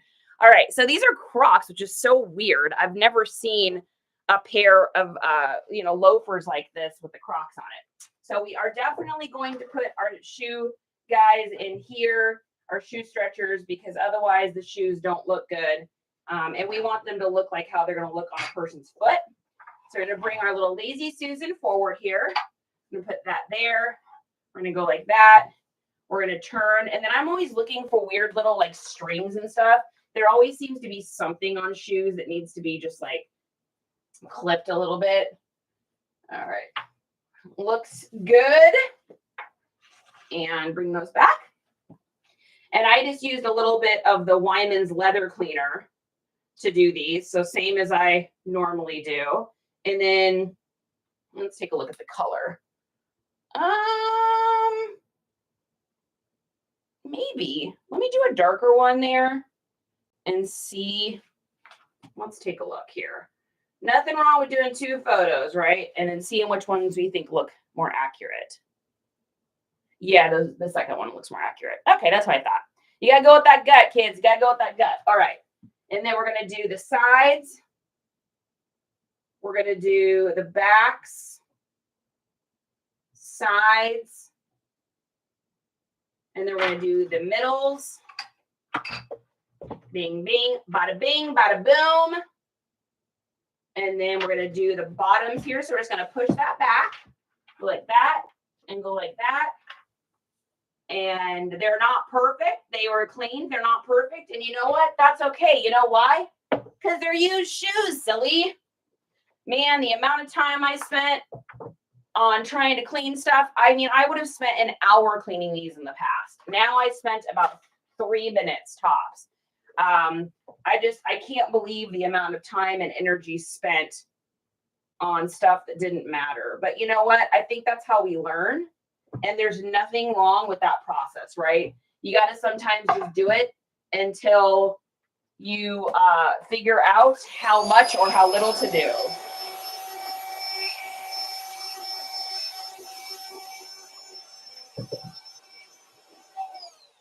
All right, get a picture of the insides of these.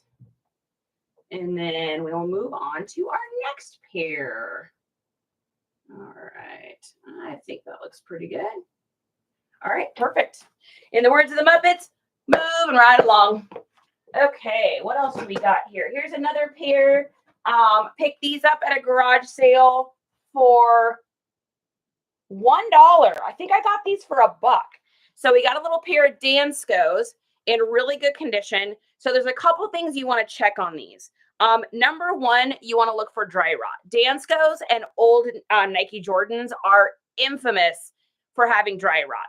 Dry rot in shoes is a little different than in clothing. Dry rot in clothing usually comes from an old sulfur dye they used to use back in the day on darker black t-shirts that have never been washed, not to be confused with humidity rot, also different. Dry rot in shoes comes from the inside, and usually it comes from this material leaching any moisture that's in here, and so it'll actually crumble, or it gets so moist inside that it becomes squishy and it crumbles. So kind of two different things. And how we check for that. Oh, Bold North, I'm happy to see you. I caught you your last post. Riz is here. Hydrosis. Thank you, Riz. I was like my brain was like, it's so close. Okay, so how to check for dry rot on these. We're going to do my little method I do, which is the, squeeze, squeeze, twist, twist. Squeeze, squeeze, twist, twist. And what you're going to look for is you're going to look for little lines in through here where it looks like it's splitting. You'll see it here. You can see it here. Cowboy boots, a lot of times you'll find it back in through here where the heel separates. That's the most common places. If these were Nikes, it would be most likely starting in this back section here or in this front inside or outside sole. So how you're going to know is you see those little lines. The other way you'll know is you'll see bubbles. So it'll actually, not on Danskos so much, but on Nikes, it'll look like a little bubble that you could almost pop, and you go to push it down and it'll look like it flattens, but it'll be like little like squiggly, Justin's laughing, a little squiggly line on the Nike. If you see that, what you're going to do is you're going to put that shoe down and you're going to walk away because you can't fix it. What'll happen is your customer will get it and they will wear them for about 3 hours, and the whole back section will literally fall off on them.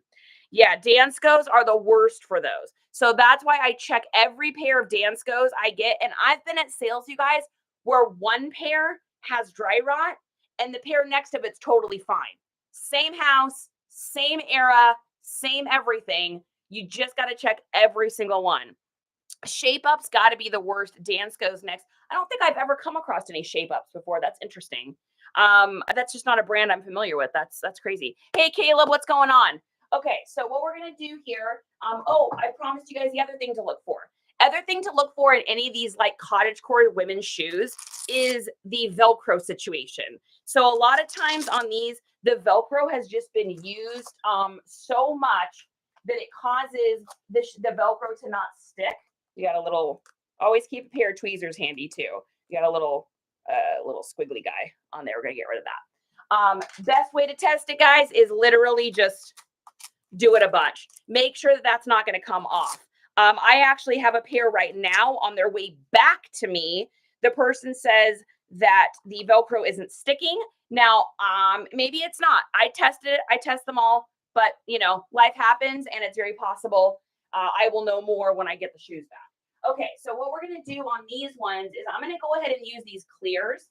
Now, the reason I do clear and I don't use the solid looking colored ones is because this is the way our brains work. So our brains like things that we can identify with, right? They like shapes, sizes, things we're normally used to. And that's normally like what's on our own body because we see ourselves all the time, right?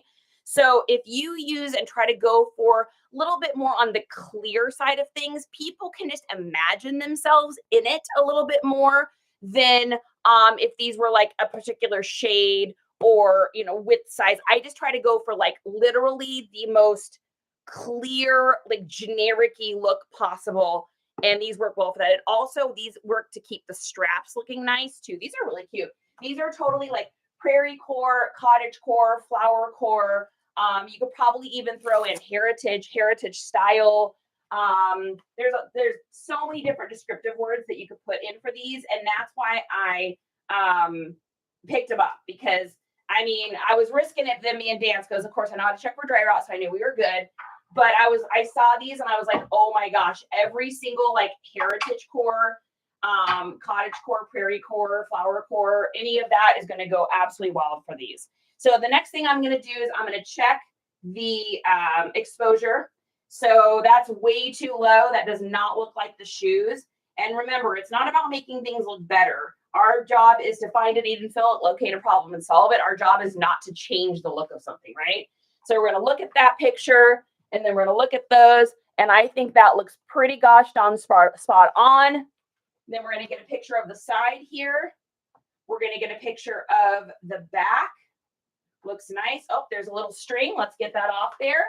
What takes 1.5 seconds to do will help me make $3 more. Perfect. I just made $3 extra by not having that string there. All right, we're going to get a picture of this back section. Then we're going to do side. Then we're going to do inside. So we're getting rid of our little stand here. We're going to do insides. And then, oh, get it in the center there. That looks funky. And then we'll get a picture of the bottoms and the insides. And then we'll move on to our next pair. And is there still a few little pieces of something on the bottom of this little scraps of ancient dirt? Well, probably, because you know what?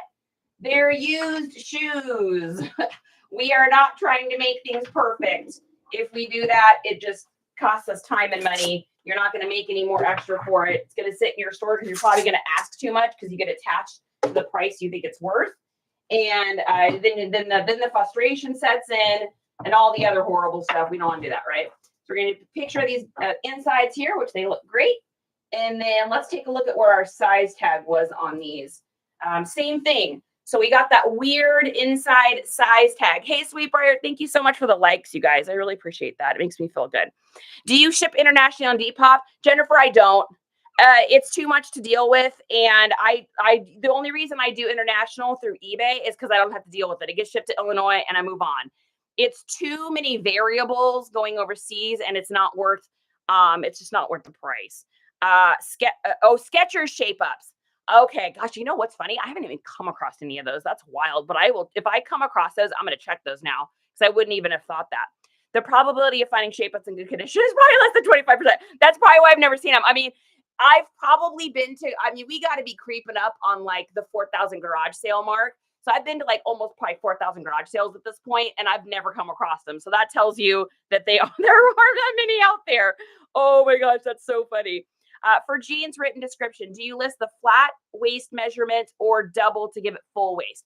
Full waist. So if it says 14, it's a 28. Same thing with the hip measurements. So if the hips are a 22, it's a 44.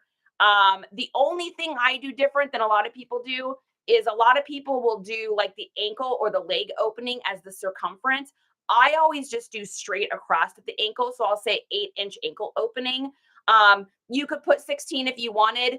I think that's just a what you like best. Now, when I do shirts, I do across and around. So if I've got a shirt that has a chest or a bust of, let's say 20, I'm going to say 20 across, 40 around. And the reason I do that is because this is how most people measure themselves.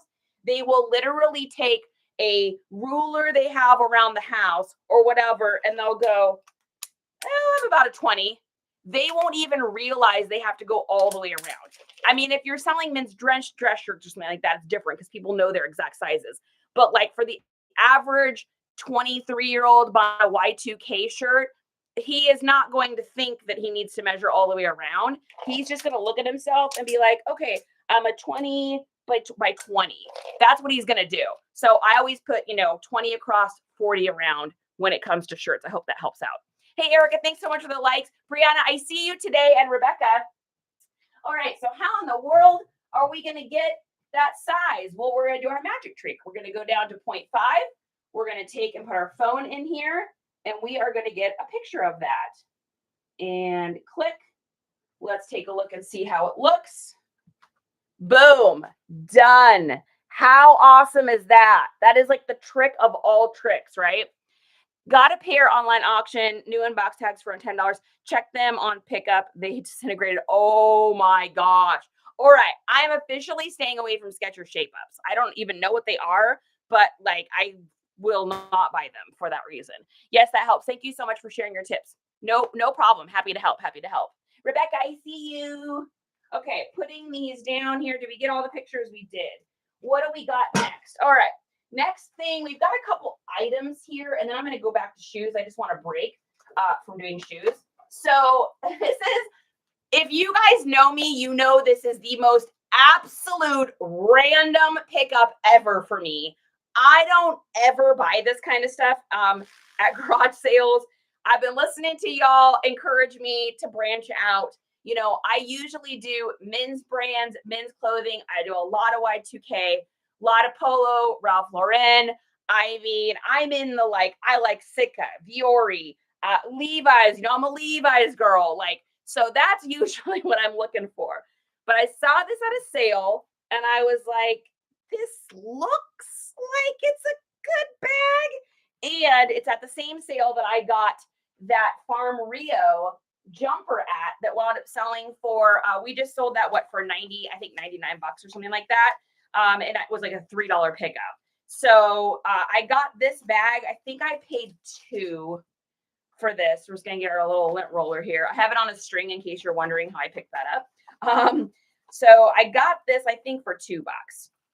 So you guys tell me. I have not comped this at all. I'm assuming it's got to be worth something. It's a Lilly Pulitzer. It literally still has the plastic outside tab. Like, this thing has not been used. The plastic is still on this side too. So the inside is literally flawless. It's in crazy, crazy good condition, as in not used. Look at that. It literally still has the plastic on there. And the inside is like this cute, pretty cream color. So yeah, I mean, what do we think? Was this a good? I think when we did our garage sale haul, I had a couple people say that they thought it was a good one. Hey girl, do you know if you measure at ankle seam to seam versus crease to crease can be different by an inch? Did you know if you measure at the ankle seam to seam versus crease to crease? Ooh, I'm going to have to see it on a pair of pants to understand it, I think. I did not know that. That's way out of my element, but I'd say it's a great pick. Okay, so we're going to use our handy dandy little stand here and put her up on a stand. And I think I'm going to do it without the turntable, actually. I think it's going to look better for this specific look.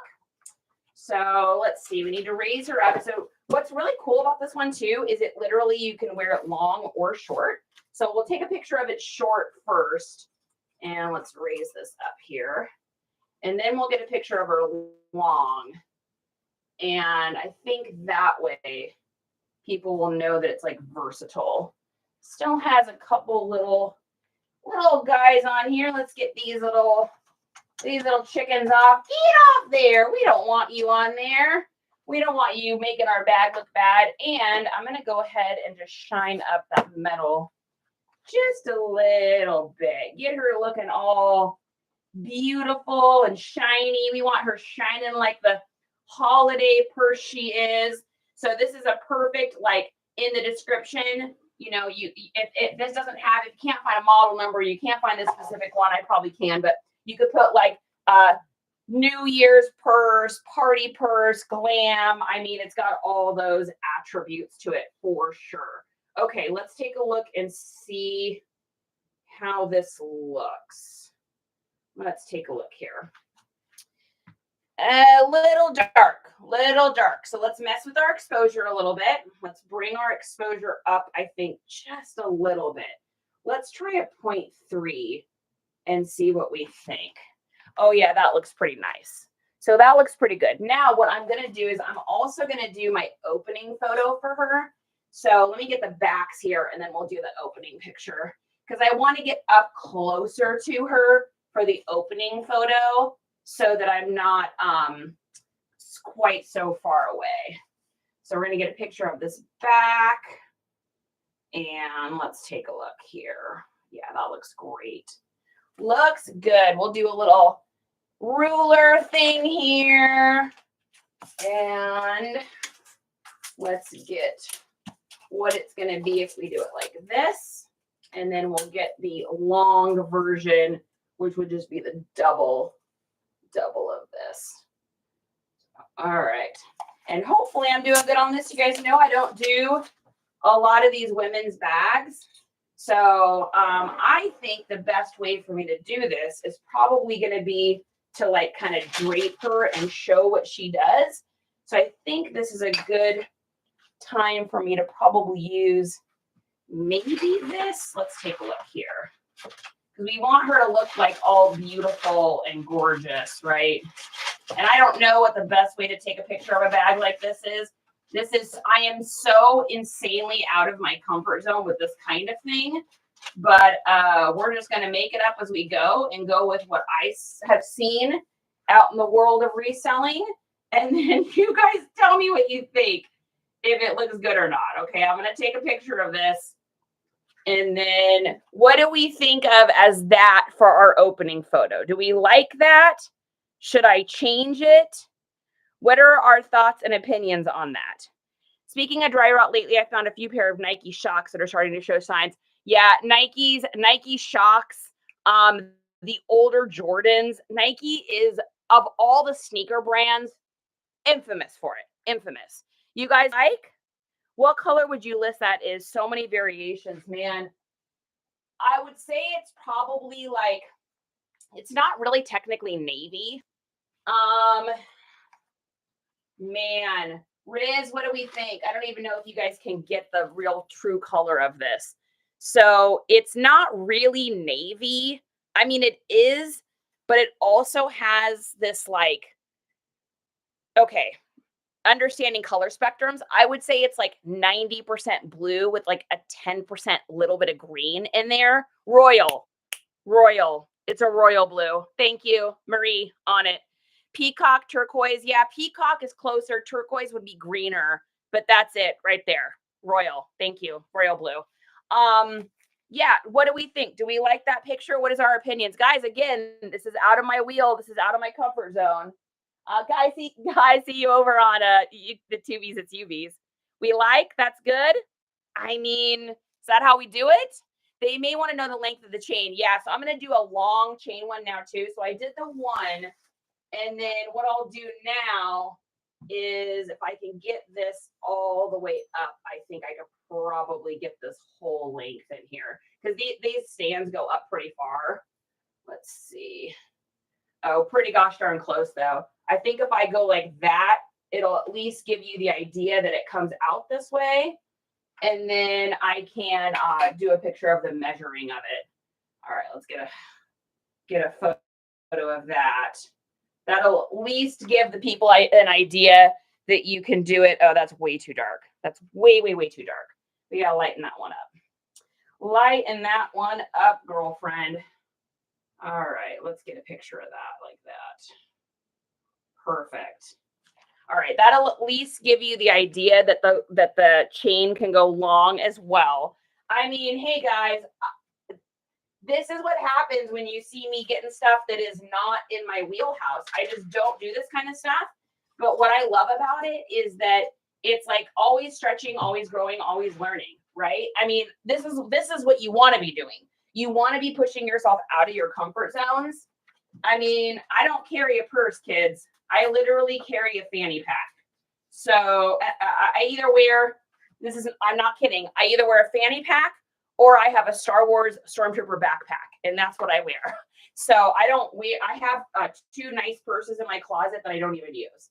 So we're going to get a picture of that and then a close-up of the measurement. And then I know I also need to get the bag measurement. So what does a bag like this go for? I mean, what's the Is it a $30 bag? Is it a $50 bag? I mean, I don't even know. I don't know, because this is not my jam or jelly, but it can be, right? Always stretching, always growing, always learning. Let's get a picture of this inside here. And then, yeah, this thing has 100% not been used. It still has, oh, Riz, look what we got. We're keeping it fresh. Got a little silica in there. All right, let's get a picture of this inside. And there's a couple tags in here. I don't know if these are pertinent tags, if they have like the model number or anything on them, but we are going to do our fancy little trick here for these tags, because otherwise there is no way I'm getting in there. All right. Let's see. What do the tags say? 100% polyester, 100% cotton. Oh, 100% cotton lining. Yeah, I don't see a model number on here, do I? No, nothing. So, all right, I don't know. What do you guys think? Obviously worth a $2 pickup, I'm assuming. Vanessa's here. What's up? Sweet buyer. Yeah, what looks dark? The picture? Yeah, the picture did look dark. That's why I took another one of those for sure. It's called turn of cloth when you lose measure in the fold. Yeah, that's really interesting. So what you're saying, Riz, is if you just go from the seam to the seam, instead of going like from the front crease to the back crease, you're getting a different circumference. Is that correct? I usually put things off. I don't know. Oh, whenever you take pictures, do you pull from the most recent sourced or from the money pile? Whatever Justin brings me in a box. I mean, I wish I could say I was more organized. I did pull out a couple Texas Longhorn shirts. I think I have like a couple more Halloween-y things I need to get up. I mean, we're getting kind of late for that. But I do what I can, but I'm going to be honest. I've got so much stuff that I'm overwhelmed by the amount of stuff I have. So I take whatever he brings me in a tub. Isn't that? Yeah, that's the technical answer, kids. Whatever Justin brings me in the tub. Okay, next thing we've got here. This was something I got for free in a free bucket. It's like a nice little camera case thing. I don't know if it's worth anything, but you know what? I'm going to snap some photos. And even if it sells for, $10 or something, I got it for free. So no problem there, right? We'll grab a couple photos. Oh, that's going to be way too high of an exposure. Let's try that. Let's try that again. Let's try that again, kiddos. So that one, we got a picture of the second. We got a picture of the third. We got a picture of the fourth. Also, Southern, you know me, I like to do things in bulk. So like today, we're working on this table. Tomorrow, I'll be back over on the photo, like the long photo wall. So it's just kind of like whatever he brings me, I stack up. And then once I get a pile of it that all is kind of the same, whether it be clothes or stuff like this, then I'll just spend a day listing all of that stuff. All right, so got a picture of the inside. We'll do a measurement photo, and then we will call it good, because I can't imagine this is a very expensive camera case thing. And then we'll do a picture of the bottom, but it is in really good condition, and it was my favorite price of $3.99. $3.99 is always welcome in my home. All right, next thing we've got here, I got a couple hats. You know, I need to grab my mannequin for that real quick here. Oh, got our little handsome mannequin. We're going to put him here. And then we got a little Carhartt beanie. No biggie, but it'll make a couple bucks. And is that tag? No, I think that needs to be that tag. Is this wool? It just feels almost like wool. That's got to be acrylic. Let's see. Yeah, it's acrylic. Okay, it just has a wool feeling to it. That tag feels like it's not supposed to be that dark. I think I might pop that in the wash and just see what happens. All right, moving on. Next one. Got a little hat here. This is like a cool little, It reminds me of the kid from A Christmas Story. You guys remember, you know what I'm talking about? So we're going to put this on our friend here. We'll do it with the flaps up first. This is like definitely a retro. I mean, this is a for sure 1950s hat. It even has like a little bit of like patina on the buttons because it's so old. So we're just going to get this all cleaned up here. A little lit roll action. And we'll grab some photos here. All right. It's pretty cool hat. I got this at a garage sale down the street for like $2. So, I mean, you can't snooze on something like that. It's got to be probably like, I'd say it's maybe like a, what, $30 hat or something. It's probably nothing like super crazy to write home about. But this time of year with going into the holidays, and you better bet your britches I'm going to put A Christmas Story hat in the listing for sure. We're going to do a little bit sideways on him, I think, for our first photo. And then let's take a look at the coloring. Yeah, I think that looks pretty spot on. We're going to do the back. We'll do the side. I'm telling you, man, I love this turntable. I can't believe I ever didn't have it. Now that I use it, I can't believe I didn't use it always. And then it's got just a little... I give stuff a wipe down, but sometimes I don't notice if it's got just a little extra discoloration until I actually get it like underneath the lights. It's hard to tell. Take our little brush here, get any little dust, any little dusty guys off there. We don't want that. Okay. And it's got this label is so stinking old. Holy smokes. Like, look at this label. That is like as vintage as you can get. All right, it's called a youngin hat is what it's called, which is really interesting. And I think I probably should get a measurement of the inside here just because I don't want someone getting it and thinking it's going to be like a larger guy's side. It's definitely more of like, I would say like a more youth size. And then we got to get a picture of that top with the buttons off. Yeah, it's so cool. Remember, like, you shoot your eye out.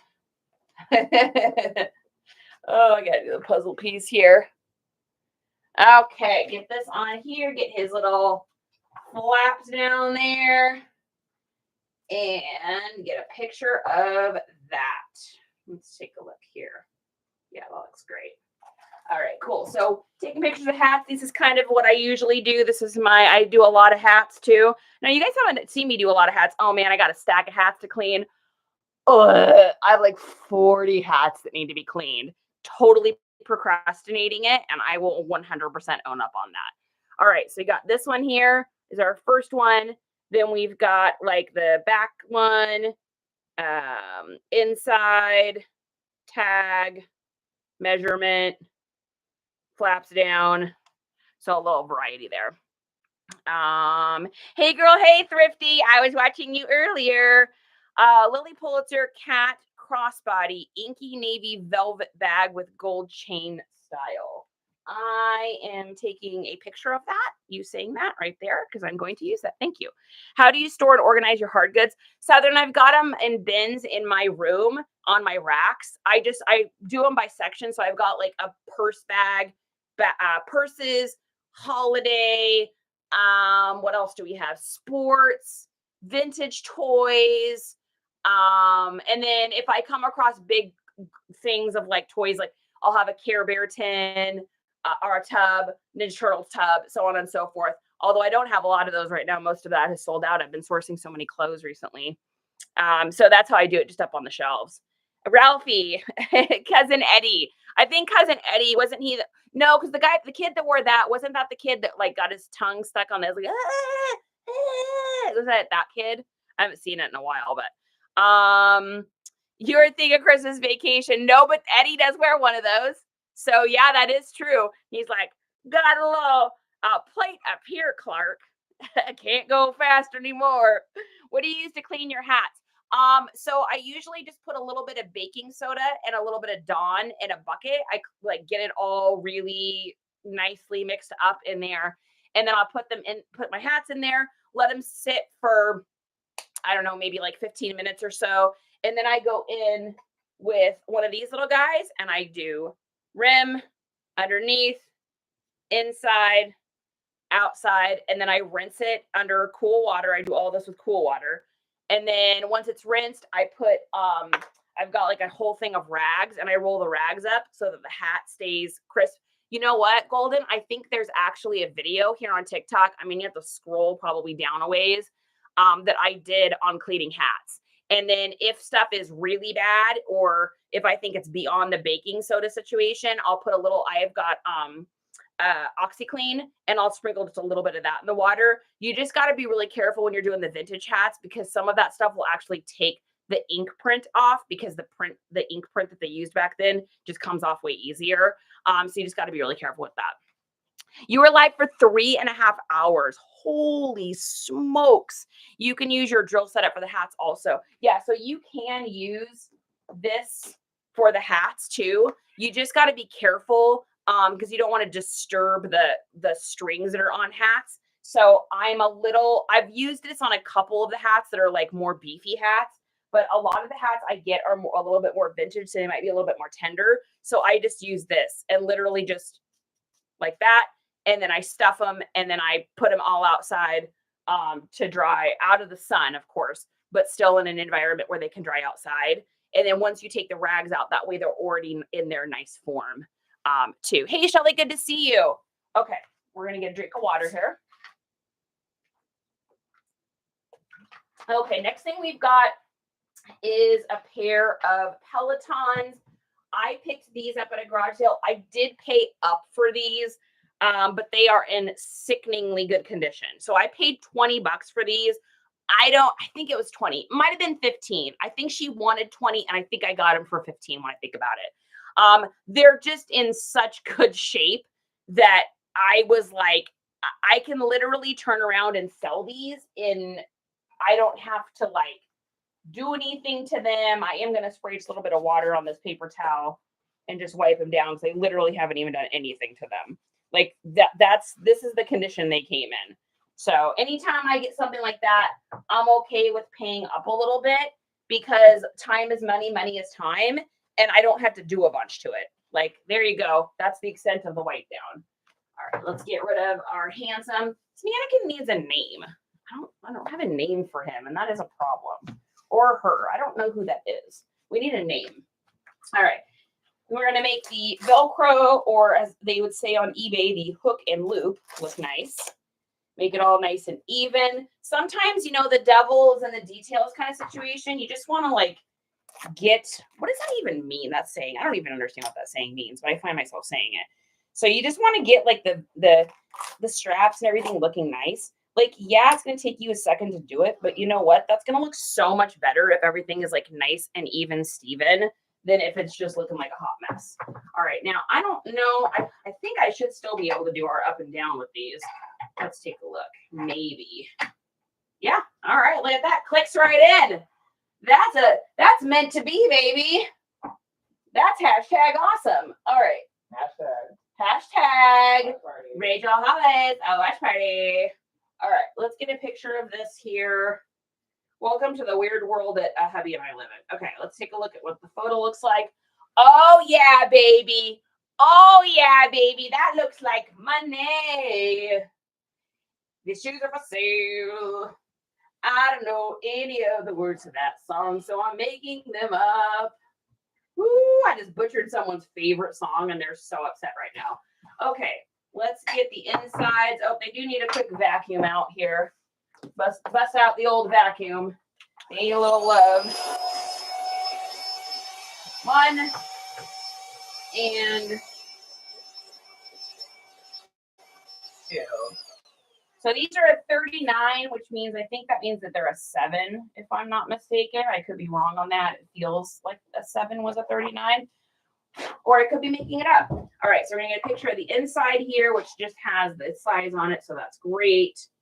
And then we'll do the insides from this angle too, so you can see the size. And then inner, and then bottoms. Man, these just pose like so nicely. That's awesome. They literally pose like perfectly. Oh yeah, they're not even hard to. Oh wait, just kidding. They almost went right in the spot there. That's great. Okay, those look great. So if you guys want to see what these look like, pictures. This is kind of how I would do these. So we'll start back at the beginning here. So we got our first picture. Very nice little action shot.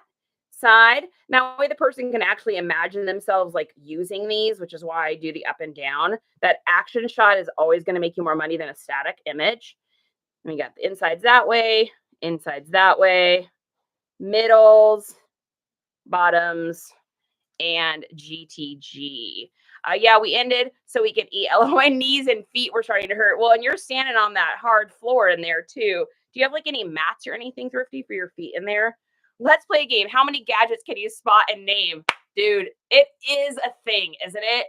Like I said, though, guys, don't just go out and spend tons of money on all this stuff. These are the things I load them into my Smile Store cart. And then when deals come on, like the last couple days, like we had, or when I get paid out from something, I get an item. That's just how I have worked it so that I could afford to do this. Otherwise, there would have been no way. All right, got another hat here. Let's get our mannequin back on here. And we need a name, guys. What's the name for our mannequin? I don't have a name for this one. That, like, I can't believe I've never named. Is it a girl or is it a guy? What do you guys think? You don't, unfortunately. You need to get yourself one there, Miss Thrifty Duckies. Save yourself. I got a bad knee, so I understand. Hello, Creekside. It's October, and I just sold a bikini top on Depop. Nice. I love those kind of sales. Hey, guys, I'm in Texas. It is 92 degrees out where I'm at right now. So there's no cooling down in sight. I have 3 things from your MOE. I love it.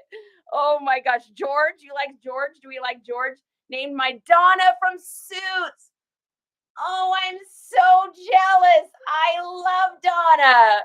That's such a great, amazing show too. George is good. George is good. Mo, you like Mo? All right, we're gonna have to think on it. It has to be something that's like, because you guys know me, it has to be something like cheesy and for a reason. Like doing Donna from Suits. I mean, that's like genius. It needs to be something that's kind of like that, where it's like, it needs to be, you need to hear it and go, haha, that's funny. All right, let's get our hat on here. So what I do for these is I just kind of mess with the snapback until it kind of fits on the mannequin. And then that way I can get like a more accurate hat photo. Now, I'm going to show you guys a trick with hats. And I need to go back actually through and probably redo a fairly large amount of my hats that didn't sell. What I did was I went to other people's like stores that sold hats to see how they did it, because my hat pictures just never looked good. So I'm going to show you how I was doing it and how I'm doing it now. And it'll show you why I'm doing it a little differently. All right, so you're going to get a picture of that. We're going to get a picture of this side. And then what I do once I've done all the sides is I put the strap back to like a regular strap back length, like where it's not like super small around the mannequin. And then I'm going to get a picture of the back here like that. And then that way they can see that all the things work. Hi, guys. I love you. How's everyone? Hi, sweetheart. Where's my meatball? Oh, my goodness. You guys are going to get to see Sally. She always runs away when I do this. Hi, honey bear. Hi, lady. So, guys, this is Sally. Sally, say hi to everybody. This is my little meatball. Her official name is Salarita Lagosi Rascalini Ribici. Oh, hi, baby girl. I love you. All right, go find Papa. There's my little meatball. Go get Daddy. Check. Let sister by. Let sister by. All right, got to do the lit roll once we do that. Kramer, not bad. Roxanne. Oh, my gosh, that's a good one, too. I need to upgrade my mannequin, and I have a bootleg white styrofoam on. Hey, whatever works. I got this one for free from my kid. So I do need something. I have foot problems already. Yeah, you need like a little mat thing. I got mine. There's like two.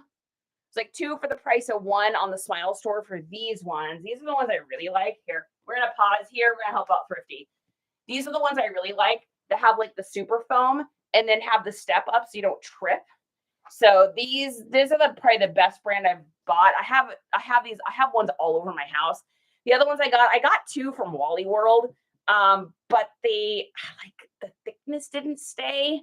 So I wound up getting these ones because they had really good reviews, and it was like two. I think I got two of them for like $40 maybe or something like that. So they were more expensive than the ones I had spent at Walmart, but the ones from Walmart literally just didn't.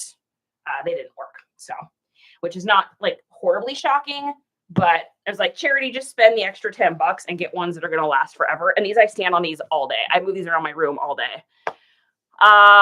Yeah, I mean, they work good. I think they could be, if you're looking to see what brand it was, they might be up in my linky, but they might not be. It's kind of a weird thing. I don't know if I put them in there. I can't remember. Anyways, okay, Ruth, I'm happy to see you. All right. So once we get a picture of the back here, did we get it? Yes. Then I'm going to get a picture of the inside. I don't do anything fancy with the inside. I'm literally just getting a photo of it. And then always, always, always, when you're doing hats, make sure you get all the little brand stuff that's in here, because people that are hat enthusiasts want to know every little tidbit about a hat. So if this had 3 or 4 different labels, or it said like 49 or 59, or it said new era, or it said any of the millions of other things it could say, make sure you get a picture of all of that. And make sure you put that down in your description. All those little things for hat people really does make a huge, huge difference. So I'm going to show you what I started doing differently with hats. So originally, I did pictures like this with hats, which is what you would think you should do, right? Forward-facing pictures. The problem is when you do it like this, the bill always looks weird. Like when I look at that, it doesn't look right. It looks like this giant black stripe thing. It just doesn't look like the way it's supposed to. So I started looking on some of the other guys and ladies that sell hats a lot, that do a lot of hat photos. And I started noticing that they all do it slightly sideways. And I realized it's for a couple reasons. One, it looks like an action shot. 2, it's like with the shoes, you're not getting that distorted front on look. 3, you can tell if it's a mesh trucker hat or you can tell if it's cloth. And 4, you can tell if the bill is curved or if it's a flat bill. So those are all the questions that a hat person's going to want to know. What is the back closure? Is it trucker or a mesh, or is it a cloth strap back? Is the bill flat or is the bill curved? That's what they want to know. So I look back in some of my eBay listings, and I literally have most of my hats like that. And I'm wondering, they're all the ones that didn't sell. So now I'm like, oh, I didn't put that together until probably like a month ago. That's the reason. So I am going to probably go back and redo those hats, the first photo for all those, because they all just look weird. Not all my hats look like that, but a lot of them do. So, hey, Court, good to see you. So little hat tip there for you. Hopefully that'll help. All right, next thing we've got here is a pair of Vans. You guys know I sell these like crazy. I picked these up at a yard sale for $3. I haven't done anything to them yet. I wanted to show you guys how to get rid of that stuff on the sides. So let me show you. Get a little drink of coffee. Now, this doesn't go for every pair of shoes, but this goes for most pairs of shoes. What I do is I take a little paper towel. You can also use cotton rounds if you want. I'm just currently out right now, and I keep forgetting to buy them. So we've been using paper towels for a couple weeks now. So I've got these, and yes, these are my Linkity. These are like what nail techs use. I got really tired of picking up my bottle of rubbing alcohol or my bottle of acetone, which is what I use now. So I was taking it, putting it on, cleaning, picking it up, putting it on, I'm like, okay, I am wasting motion. So this thing is really nice because you literally just go like this, like the nail techs do, and you just click on it and it brings it up. So little gadget, I know. So what you're going to do is you're going to take a spot like this, and then you just use a little bit of that acetone, and hopefully this will come off. If it won't come off, then I'll know that it is like something super hardcore. And in that case, you just don't worry about it. But it looks like this is coming off. So we're just going to rub that on the sides there like that. You can see that came off of that area. And then same thing here. Now you can also use a like a washcloth or a cleaning cloth. The only reason I don't do that is because it leaves like the little washcloth fibers behind, and then I'm usually dealing with that. So I'd rather use not cotton balls. Don't use cotton balls. I made that mistake. I had some cotton balls for my wax kit setup for like my eyebrows and stuff, and it left all these little white things on there that I had to scrub off. So with the paper towel, it's nice because any of the little roll things that come off of it just literally peel right back off. So I use that. This is 100% acetone, and it literally takes all of that off. Can you use fingernail polish remover? Yes. Why does it work? Because it's acetone. The only difference really between fingernail polish remover and this is that most fingernail polish removers, not all, but most fingernail polish removers are about 86% acetone. So if you can find the 100% proof, I just get mine from the Smile store as usual. But you can also get it like from your local like Sally's Beauty Supply store. If you guys have one of those, is going to get it. If you have like a nail tech friend, like I said, I just get mine online. That's the easiest for me. And it just comes right, just takes all of that weird, whatever that was. You know what I think that was? I think they walked through like a field that had like marigolds or something. It feels like that's what that was. And it like colored it. So let's take a look at the other one here. It's not perfect, but you know what, guys? They're used shoes. So we are not going to stress too much about it. There's a couple little spots there. And that's about as much time as I am willing to put into that. So other question is, can you use rubbing alcohol? Yes, you can. It just takes way longer. It's not quite as strong as the acetone, so you're just going to have to put more effort into it. So it just depends on what you had. Yeah, Jana, it works good. I saw that you messaged me too. I haven't read your message yet, but I'll take a look at it when I get a chance here. Yeah, let's see. What else do we got? Thrifty because I'm not a light girl. Girl, I get it. I got junk in the trunk too. Definitely. Okay. So we got our little Vans here. Now, if you guys see Vans, I saw this on a group. They're like, I bought this pair of Vans used, but I can't get the white to be white anymore. It's kind of an off-white. This is how they come.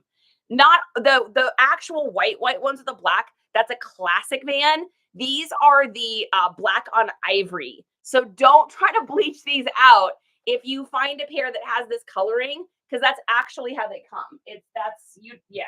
You're just costing yourself money. All right, we're gonna vacuum out.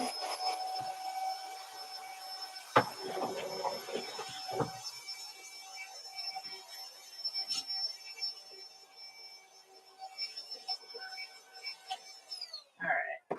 And then on these ones here, let's see. I'm trying to decide what I think is going to look better. Oh yeah, that looks slick. That looks slick, baby. Yeah, that's what I'm talking about. That looks good. Okay, so let's get this in pictures here. And we're going to do our action shots. So we're doing one up, one down, per usual. And then let's take a look at our photos and see what we see. All right, let's take a look. Looks good, guys. What do we think? Not bad skis at all.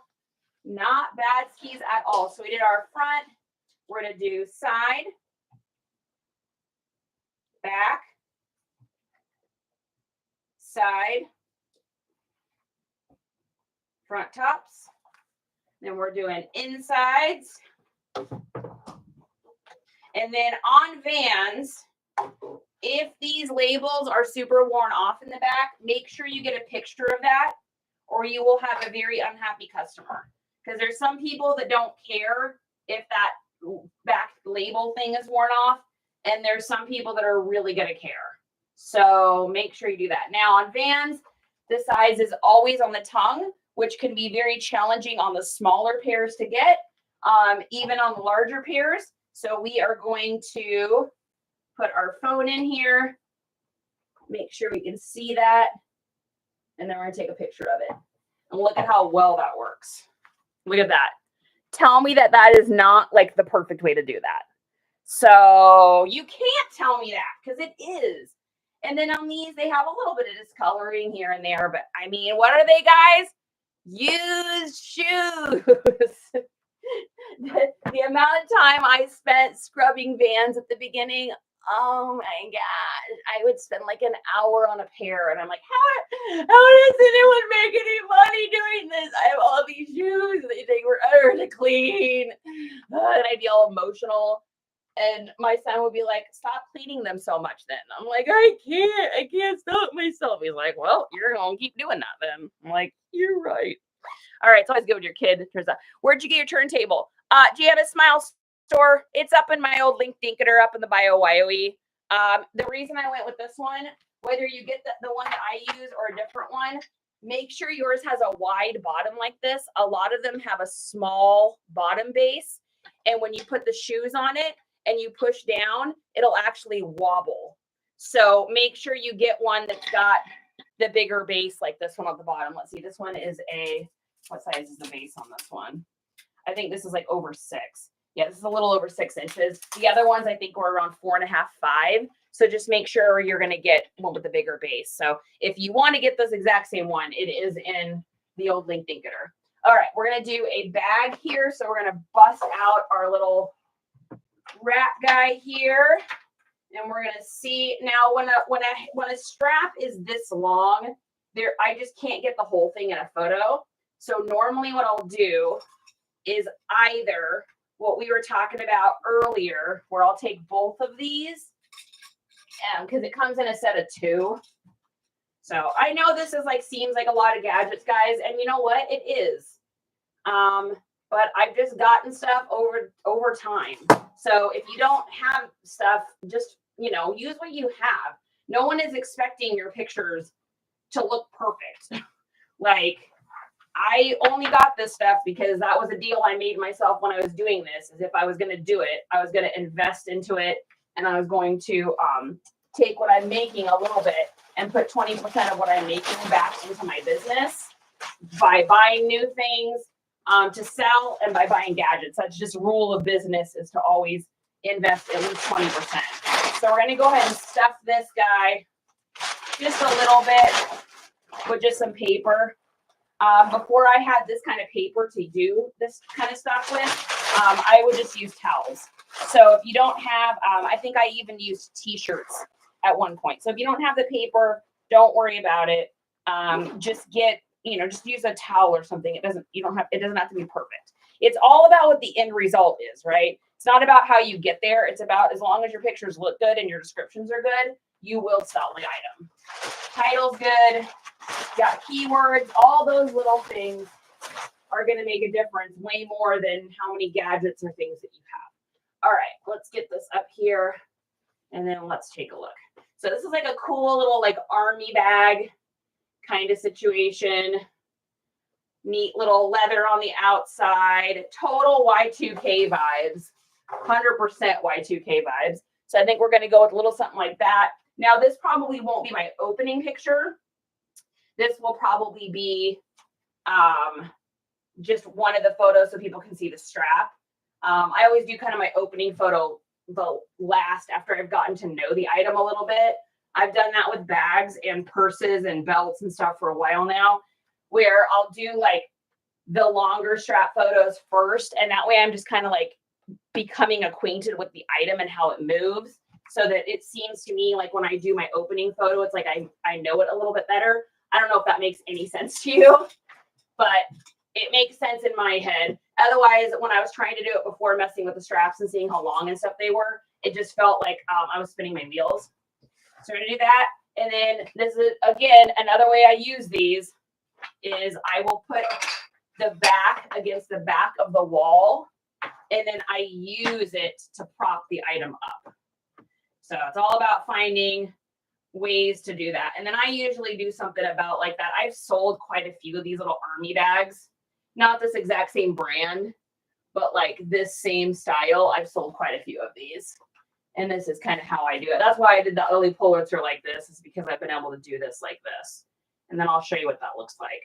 So this will probably be my opening photo for that. So that's what I do. And then people want to know, how long are the straps? How long is all that going to be?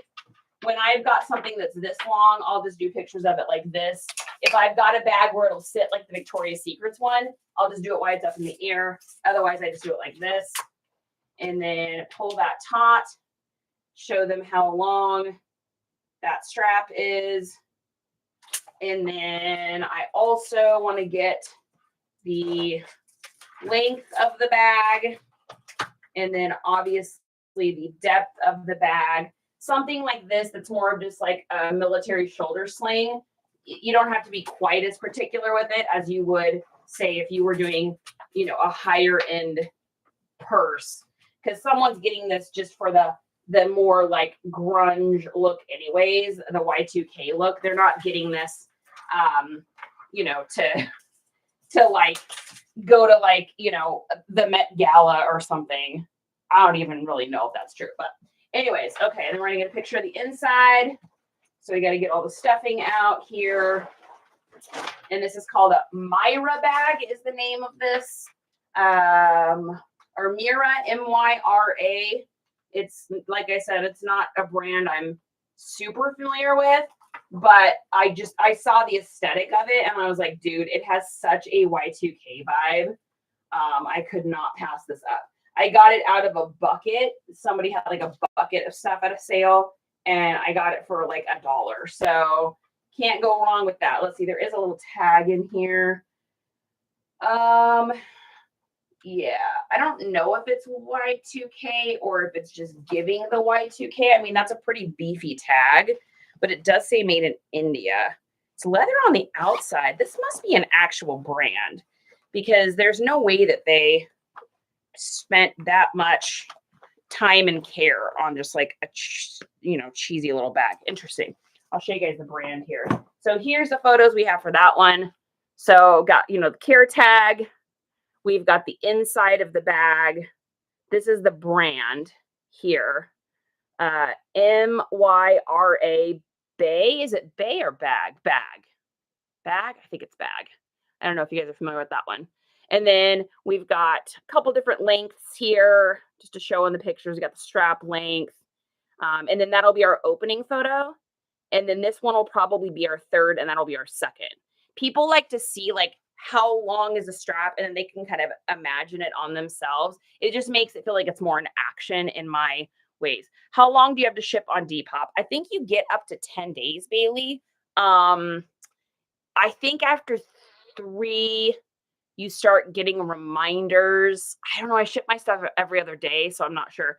Myra bag. Yeah, M-I-R-A-B-A-G. So I'm going to Google image that really quick. You know what's interesting is it feels Y2K to me, but it says made in India. So it's kind of throwing me a little bit because you don't see a lot of Y2K stuff made in India.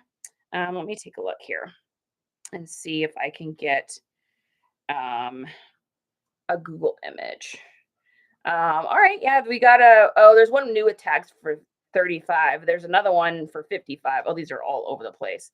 Oh no, Myra USA. Okay. So this has to be, oh yeah, no, here it is still for sale, brand new. So I am thinking that this is just, yeah, it just is made to look Y2K. It's actually really good quality for a $34 bag. I am shocked that it is that good of quality. That's just wild. So I'll probably ask like, I don't know, 25, $30 for it, even though they're 34 new. Because here's the thing, guys, that someone that's buying that is going to buy it because it's got that little bit of worn in Y2K vibe to it. And because of the stuff I'm going to put in the descriptions, it'll probably sell on Depop. It's probably where it'll sell. Okay, let's see. Anyone have luck with Mishi bags? I'm not sure what that is, Auntie, although that sounds familiar to me. That sounds familiar to me. Either I have something with that name on it or I watched a live with someone that had that. Are they priced? They're pricey. I had something sell yesterday and it's telling me to ship today. Oh, Bailey, it just does that. Ignore it. If you guys are on Depop and you get those little things that are like, don't leave SJ427 hanging, make sure you ship your item today. Just ignore it.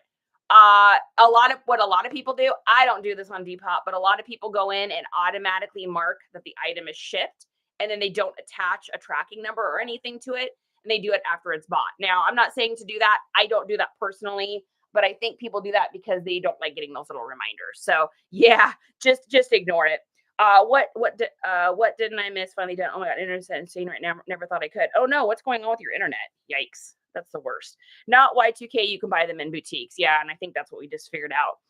It's the bag where you can change the outer shell. Oh, that's interesting.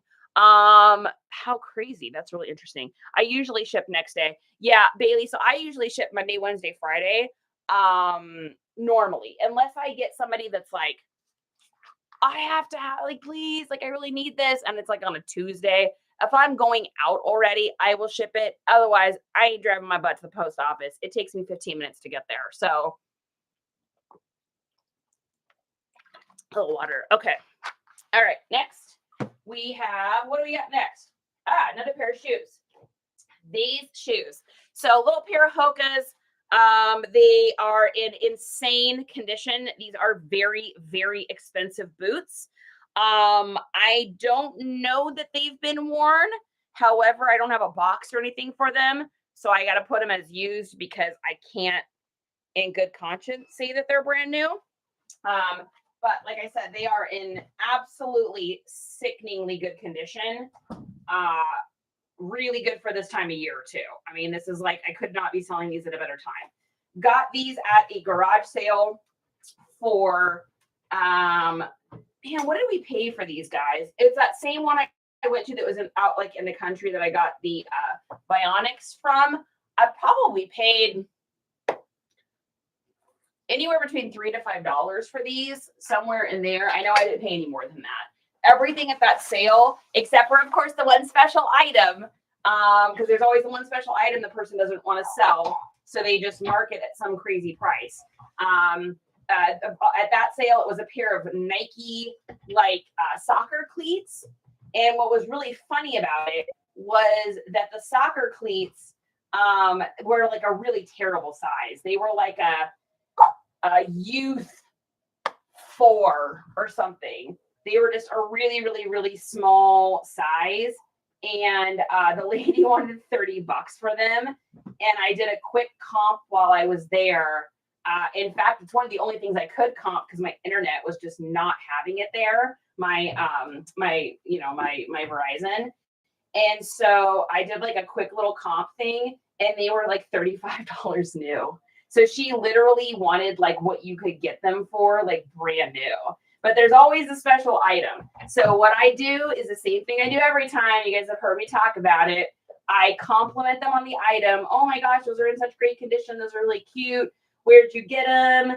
Oh, were they your sons? Oh, that's cool. Yeah, I don't know that I have anybody quite in that size, but I was looking at these hiking boots over here and I wanted to see what you'd be willing to let these go for.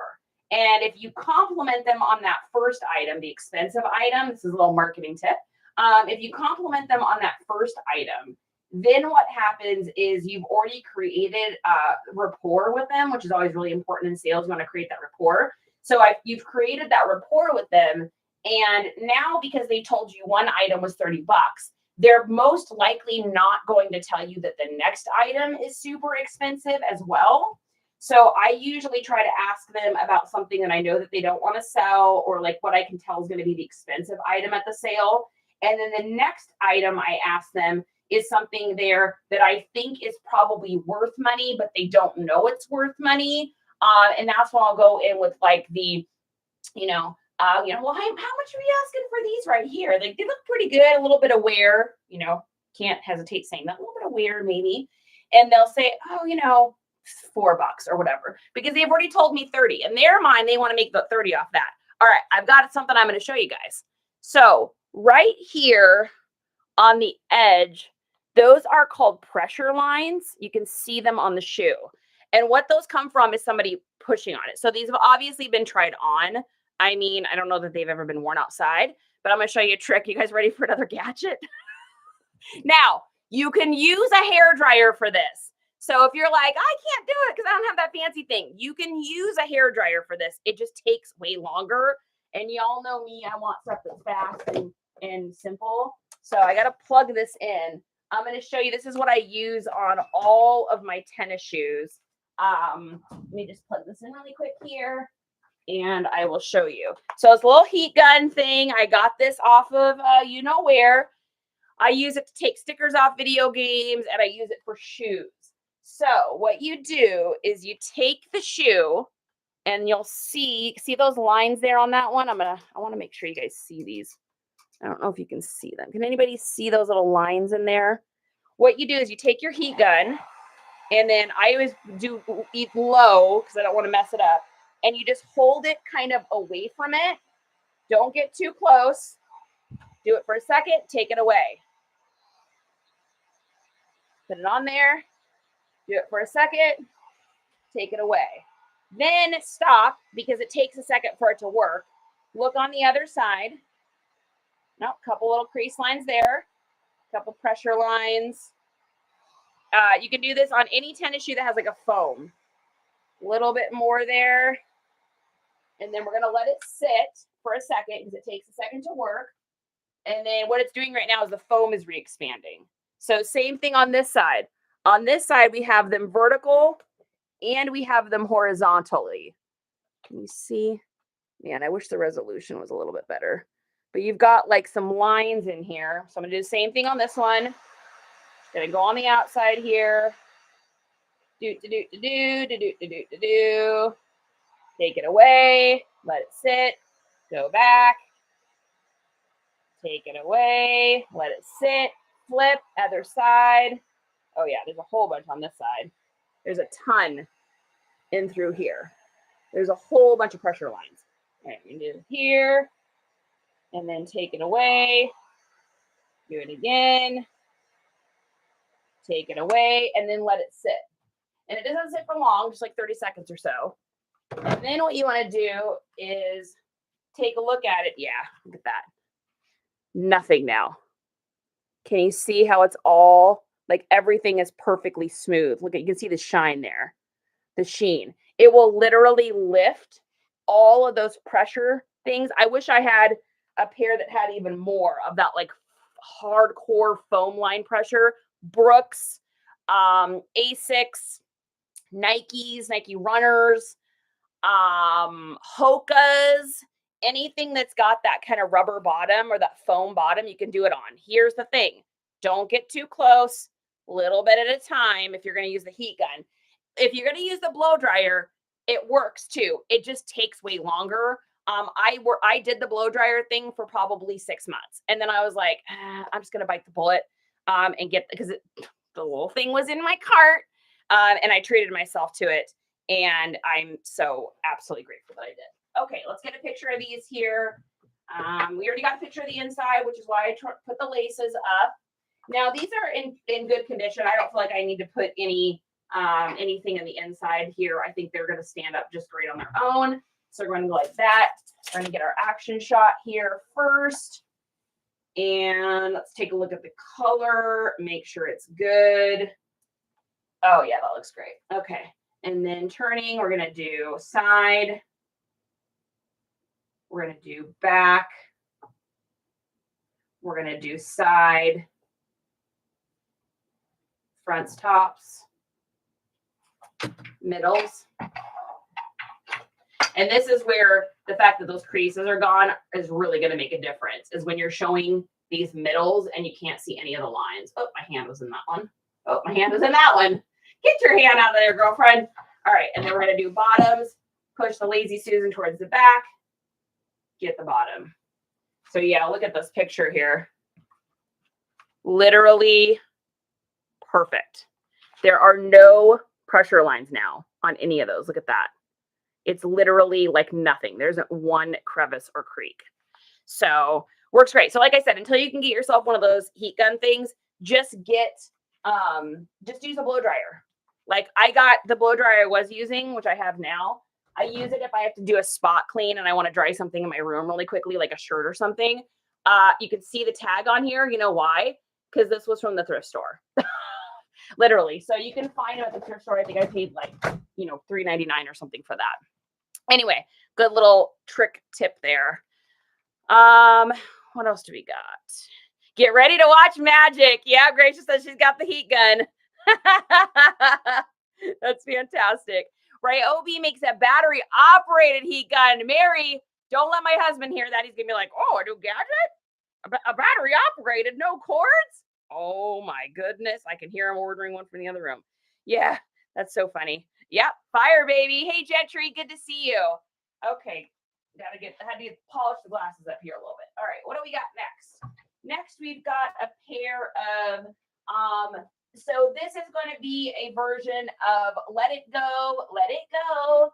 So I picked these up at a yard sale. It's an older pair of Etnies skate shoes. To find these in this shape is really difficult, with the tread still good. However, these shoes, so Etnies, Spitfires, and what is the other brand that's eluding me right now? Etnies, Spitfires, and DC shoes are infamous for little hairs getting caught in here. When dudes get haircuts, animal hair, cat hair, it gets in here really bad and it's really hard to get out. So what I did, this is what I do, this is my trick, is I get tape and I just go along the inside here and I really get in there with my fingers and I'll just line the whole thing with tape and I really, really get in there and I'm scratching on the tape to get in there.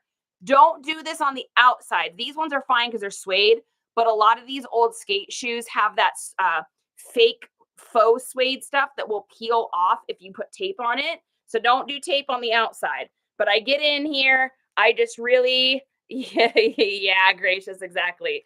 So see what I'm doing? I'm scratching in here. And then what I'm going to do is I'm going to take the tape and just kind of peel off away from it. And what it's going to do is it's going to help to get all the little animal hairs and goobers off. Now, I already did these, which I even got more off just now.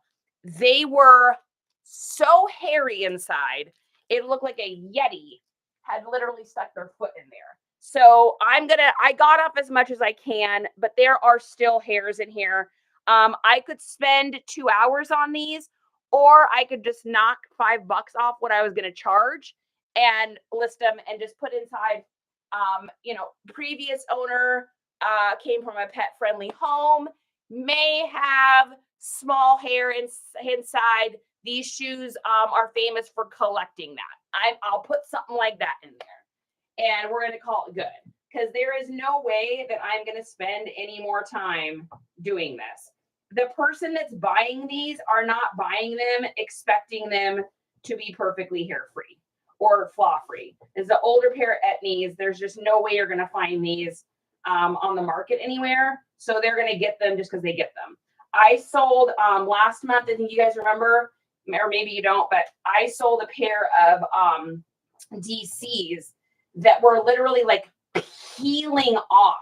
Like the outside suede stuff was peeled. Like I bought them, I got them for $1 at a sale. So I was like, well, I'll put them up. And even if I sell them for $20, I'll be happy. Not only did they sell for like $35, but they sold without any deals or discounts. And they went international. So somebody in some other country wanted them. So I figure if peeling doesn't stop them on a pair of DCs, on a pair of suede Etnies, it won't. I do need to lint roll the outside a little bit. So I hope that makes sense. Have you used, oh yeah, I vacuumed them out, gracious. I vacuumed them like hardcore. They're just, the hair is just so woven. It's like the person probably had, it was probably like a husky or something along those lines. It's just, there was so much. And like I said, I've got a pretty good majority of it off, but I'm just not going to spend any more time on it. If the person that buys these wants to spend an hour or two getting all that out, then they're welcome to. I mean, here, have $5 off and scrub them yourself. I'm going to make money on it either way, so it doesn't matter. So I just got like the main hair stuff off, but there's just no way I'm going to do anymore. So, all right, let's get a picture here. We're going to do front side, and then we'll do sides. And for them being in this good a shape is like pretty crazy. And then sides. And then we're going to do the insides here. And I want people to see that the hair, that it's got hairs on here. So I'm not going to like darken it or anything, because I most certainly don't want them thinking that it's going to all be hair free, because it's not. These are great. These are men's 13. Crazy to find these in this size. All right. So, you got to do bottoms. And the bottoms are like crazy good. Like outrageously good. I think what probably happened is the hairs inside were annoying the person. And so they just like threw them in a bucket to never wear them again. But that tread is like literally flawless on the bottom. Okay. And all of those old skate shoes do that. The Spitfires, the DCs, and the Etnies. Elements, which I haven't come across a pair of Element shoes and I don't even know how long. I'd probably actually like fall over if I found some. But they all had that puffy skater inside. Hair attaches to it. Clipper cuts all over the inside a lot of times. Oh yeah, can we hit 10K? I hope so. As the owner of a husky, you are right, says Snap Dabble. You ain't getting that out. Like, it's just not coming out. You take what you can and you move on. Huskies are so fluffy. Little fluffies. Give me that baby. I want to pet it and I want to love it. I want to do a little snuggle. And then I want to lint roll. All right, what do you got next here? Got another pair of new shoes. I think we got 2 more items, guys, and that's going to be it for me for the day. So pick these up at a sale, very end of a community sale. The lady literally was just like, I don't know, give me whatever you want for them. And I was like, $2. And she's like, sounds good. I was like, okay, thank you very much. So little pair of Adidas. Now these don't have the top.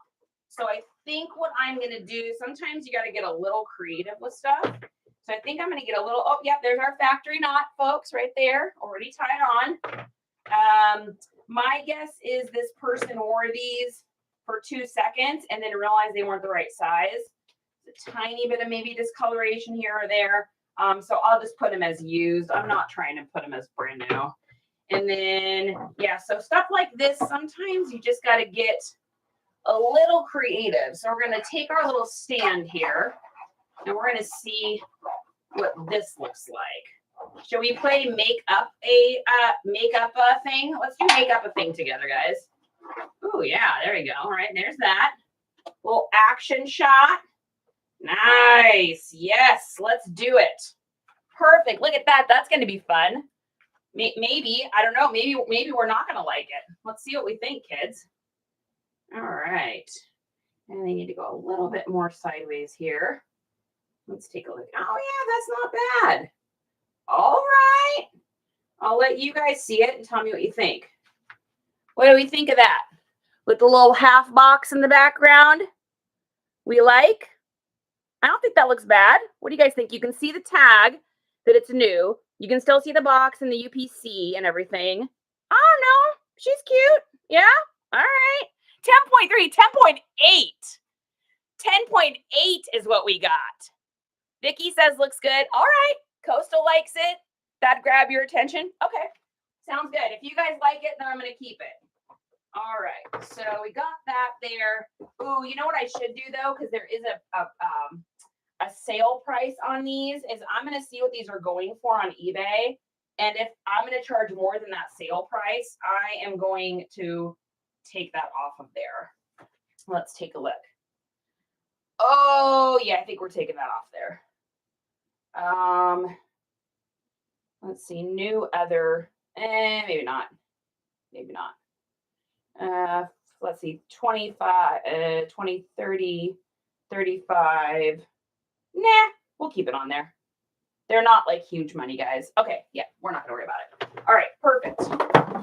No, we need to do more pictures of that. I am gonna take the box out for the rest of them though, because I just don't think I can get that box in there for all of them and have them still look good. So we're gonna do a picture of the side here. There is quite a few of these for sale. These must not be like a super sought after one. Of course, I'm gonna put a million keywords in there. Also, Adidas shoes are just not very desirable. When you can start getting brands inside of like Kohl's, it's like going into Home Depot now and seeing a wall of Carhartt. You're like, okay, well, that's gonna change things. Or Costco started carrying Orvis, and I was like, that's the end of Orvis. So yeah, you start seeing brands like that inside of inside of a store like that, and you just know that that's the end of the era as we knew it for that brand. And Adidas was like that. The first time I saw Adidas shoes in Wally World, I was like, oh, R.I.P. Adidas, because I can remember back in like the early 90s, if you could get a pair of the black Adidas with white stripes, I saved up an entire summer of babysitting to be able to get a pair of those because they were like the coolest things ever. With your baggy pants and your flannel shirt with the arms cut off with the hood in the back, like y'all know the style, big gold hoop earrings, giant curly hair. Like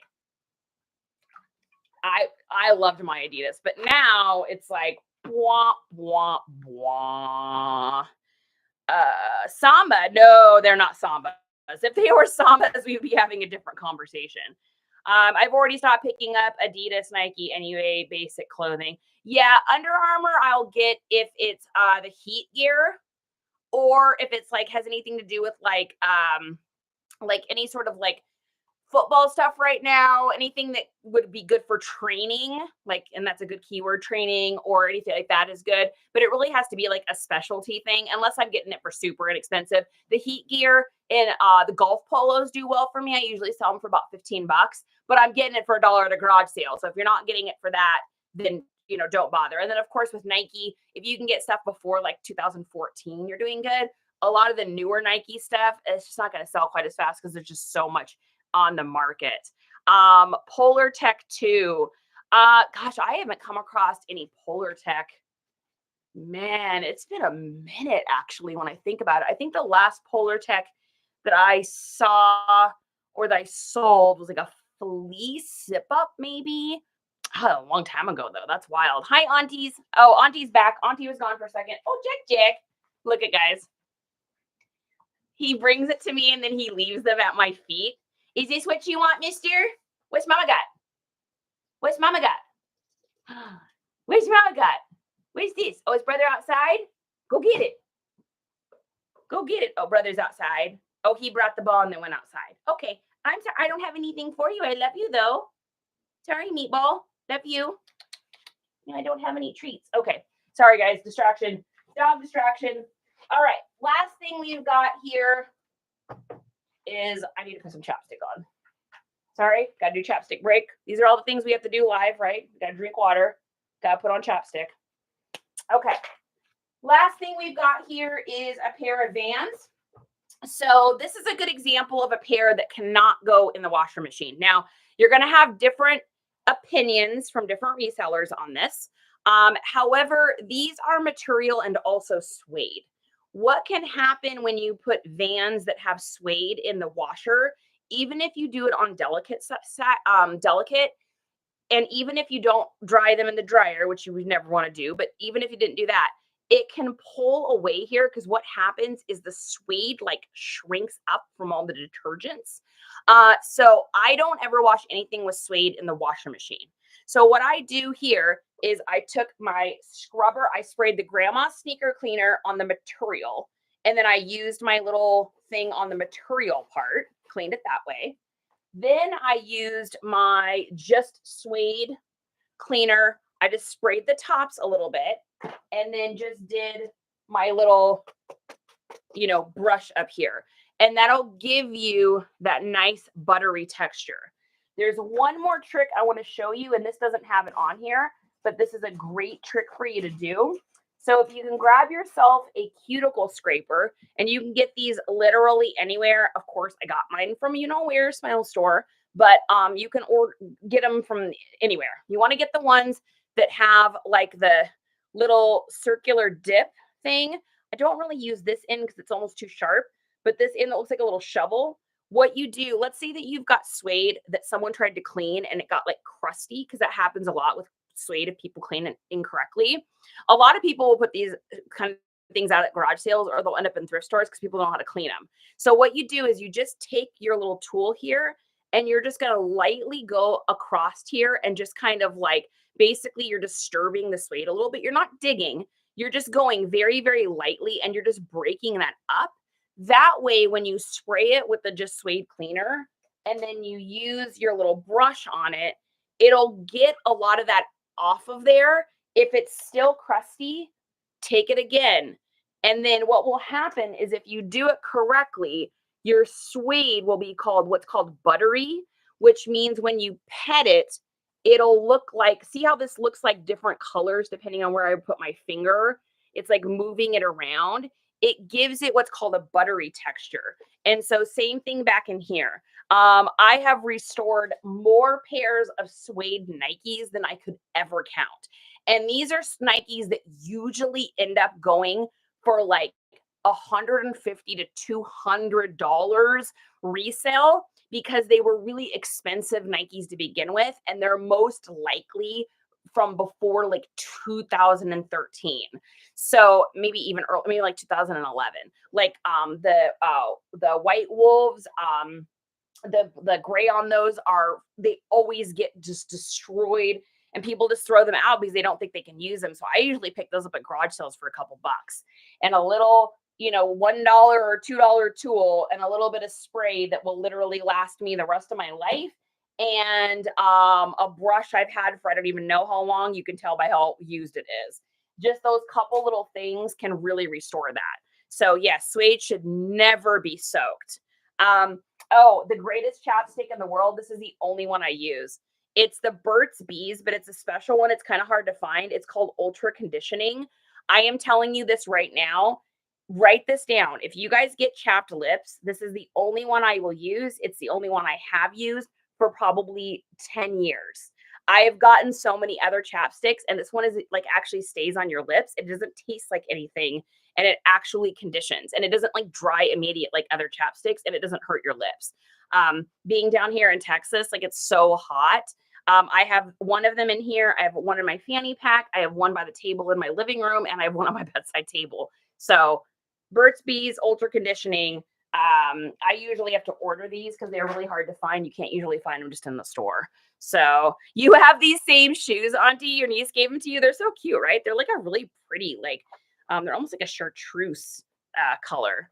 So, hi, Izza. Okay, let's do our pictures of our last item here, and then I'm going to grab something to eat because I can tell I'm starting to get distracted. It's like I know when the A to the H to the D to the H starts kicking in and I start swirling, I know that for me, that means my body is hungry. All right, so I got a picture of that. Now, before we tie our laces, again, we're going to get a photo of the insides of these because why would we tie the laces and then get a photo if we can not do that, right? Okay, so let's get a picture of them this way here too, so they catch the light. Perfect. Get my finger out of there. All right, and then we're going to factory lace them. Now these laces were these were pretty grungy when I got them. So these laces were pretty grungy too. So how I clean my laces is I just take them out of the shoe. I do a mixture of the following. So I take, I've got a bowl that's specially designated for this that everyone knows to not use except for bleaching shoelaces. So I put them in this little bowl, it's a little glass bowl, and then I do 1 part bleach, 1 part water, and then a little of a little OxyClean, just a little bit of the powdered stuff. I mix it together. I'll put my shoelaces in there. Now, I'm not telling you to mix those things because I don't know chemistry wise if you're supposed to, but it's what I do.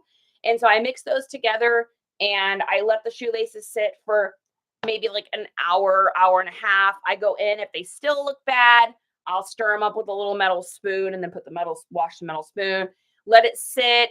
And then I just dump that into the sink. Don't touch it, dump it in the sink. And then I just use my little aerator, get them all cleaned up, and then just take them like this and all the water will drapes off. And then I put them on a hanger and let them dry. It gets rid of the little black lines that are in shoelaces and it'll make your shoes sell better. If the shoes are in good condition, but the laces are disgusting and I can't get them better, then I will put a new pair of laces in. And I just order packs of them. I have them in different lengths because I do sell a lot of shoes. So I have them in different lengths. I just get them off the, where style store, and I'll put a new pair of laces in them. If I know that the laces are only going to cost me, like say $1.50, $2, I just tack that onto my price. So if I normally am going to charge $24 for a pair of shoes, I'll charge $26 because I want to cover the cost of those laces because someone is getting a new pair of laces, right? I hope that makes sense. Let's see. You guys like the Brazilian kiss? Oh, it's $20 a chapstick. Whoa, I would lose it probably too quickly. Those and a wipe here. That's cute. You were on before my internet install person showed up. That's so funny, gracious. I keep chapstick in the car, my purse, and the bathroom kitchen. Yeah, me and you, Denise. I'm the same way. I can't stand that feeling of like, just like the chapped lips thing is like, it's like having sticky fingers. Like, oh. All right. So let's get some shoe horns in here or shoe expanders or whatever you want to call them. And so we can make these look like they would on a person's body. These have a little bit of discoloration in the back, but you know what, guys? They're used shoes. So once again, I'm not that stressed out about them.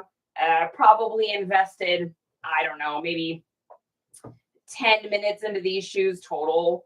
Like, because between the scrubber brush thing and the just sweet stuff, which makes it just super fast, any more than that, I'm not spending any more time on a pair of shoes unless they are like a vintage Nike or something.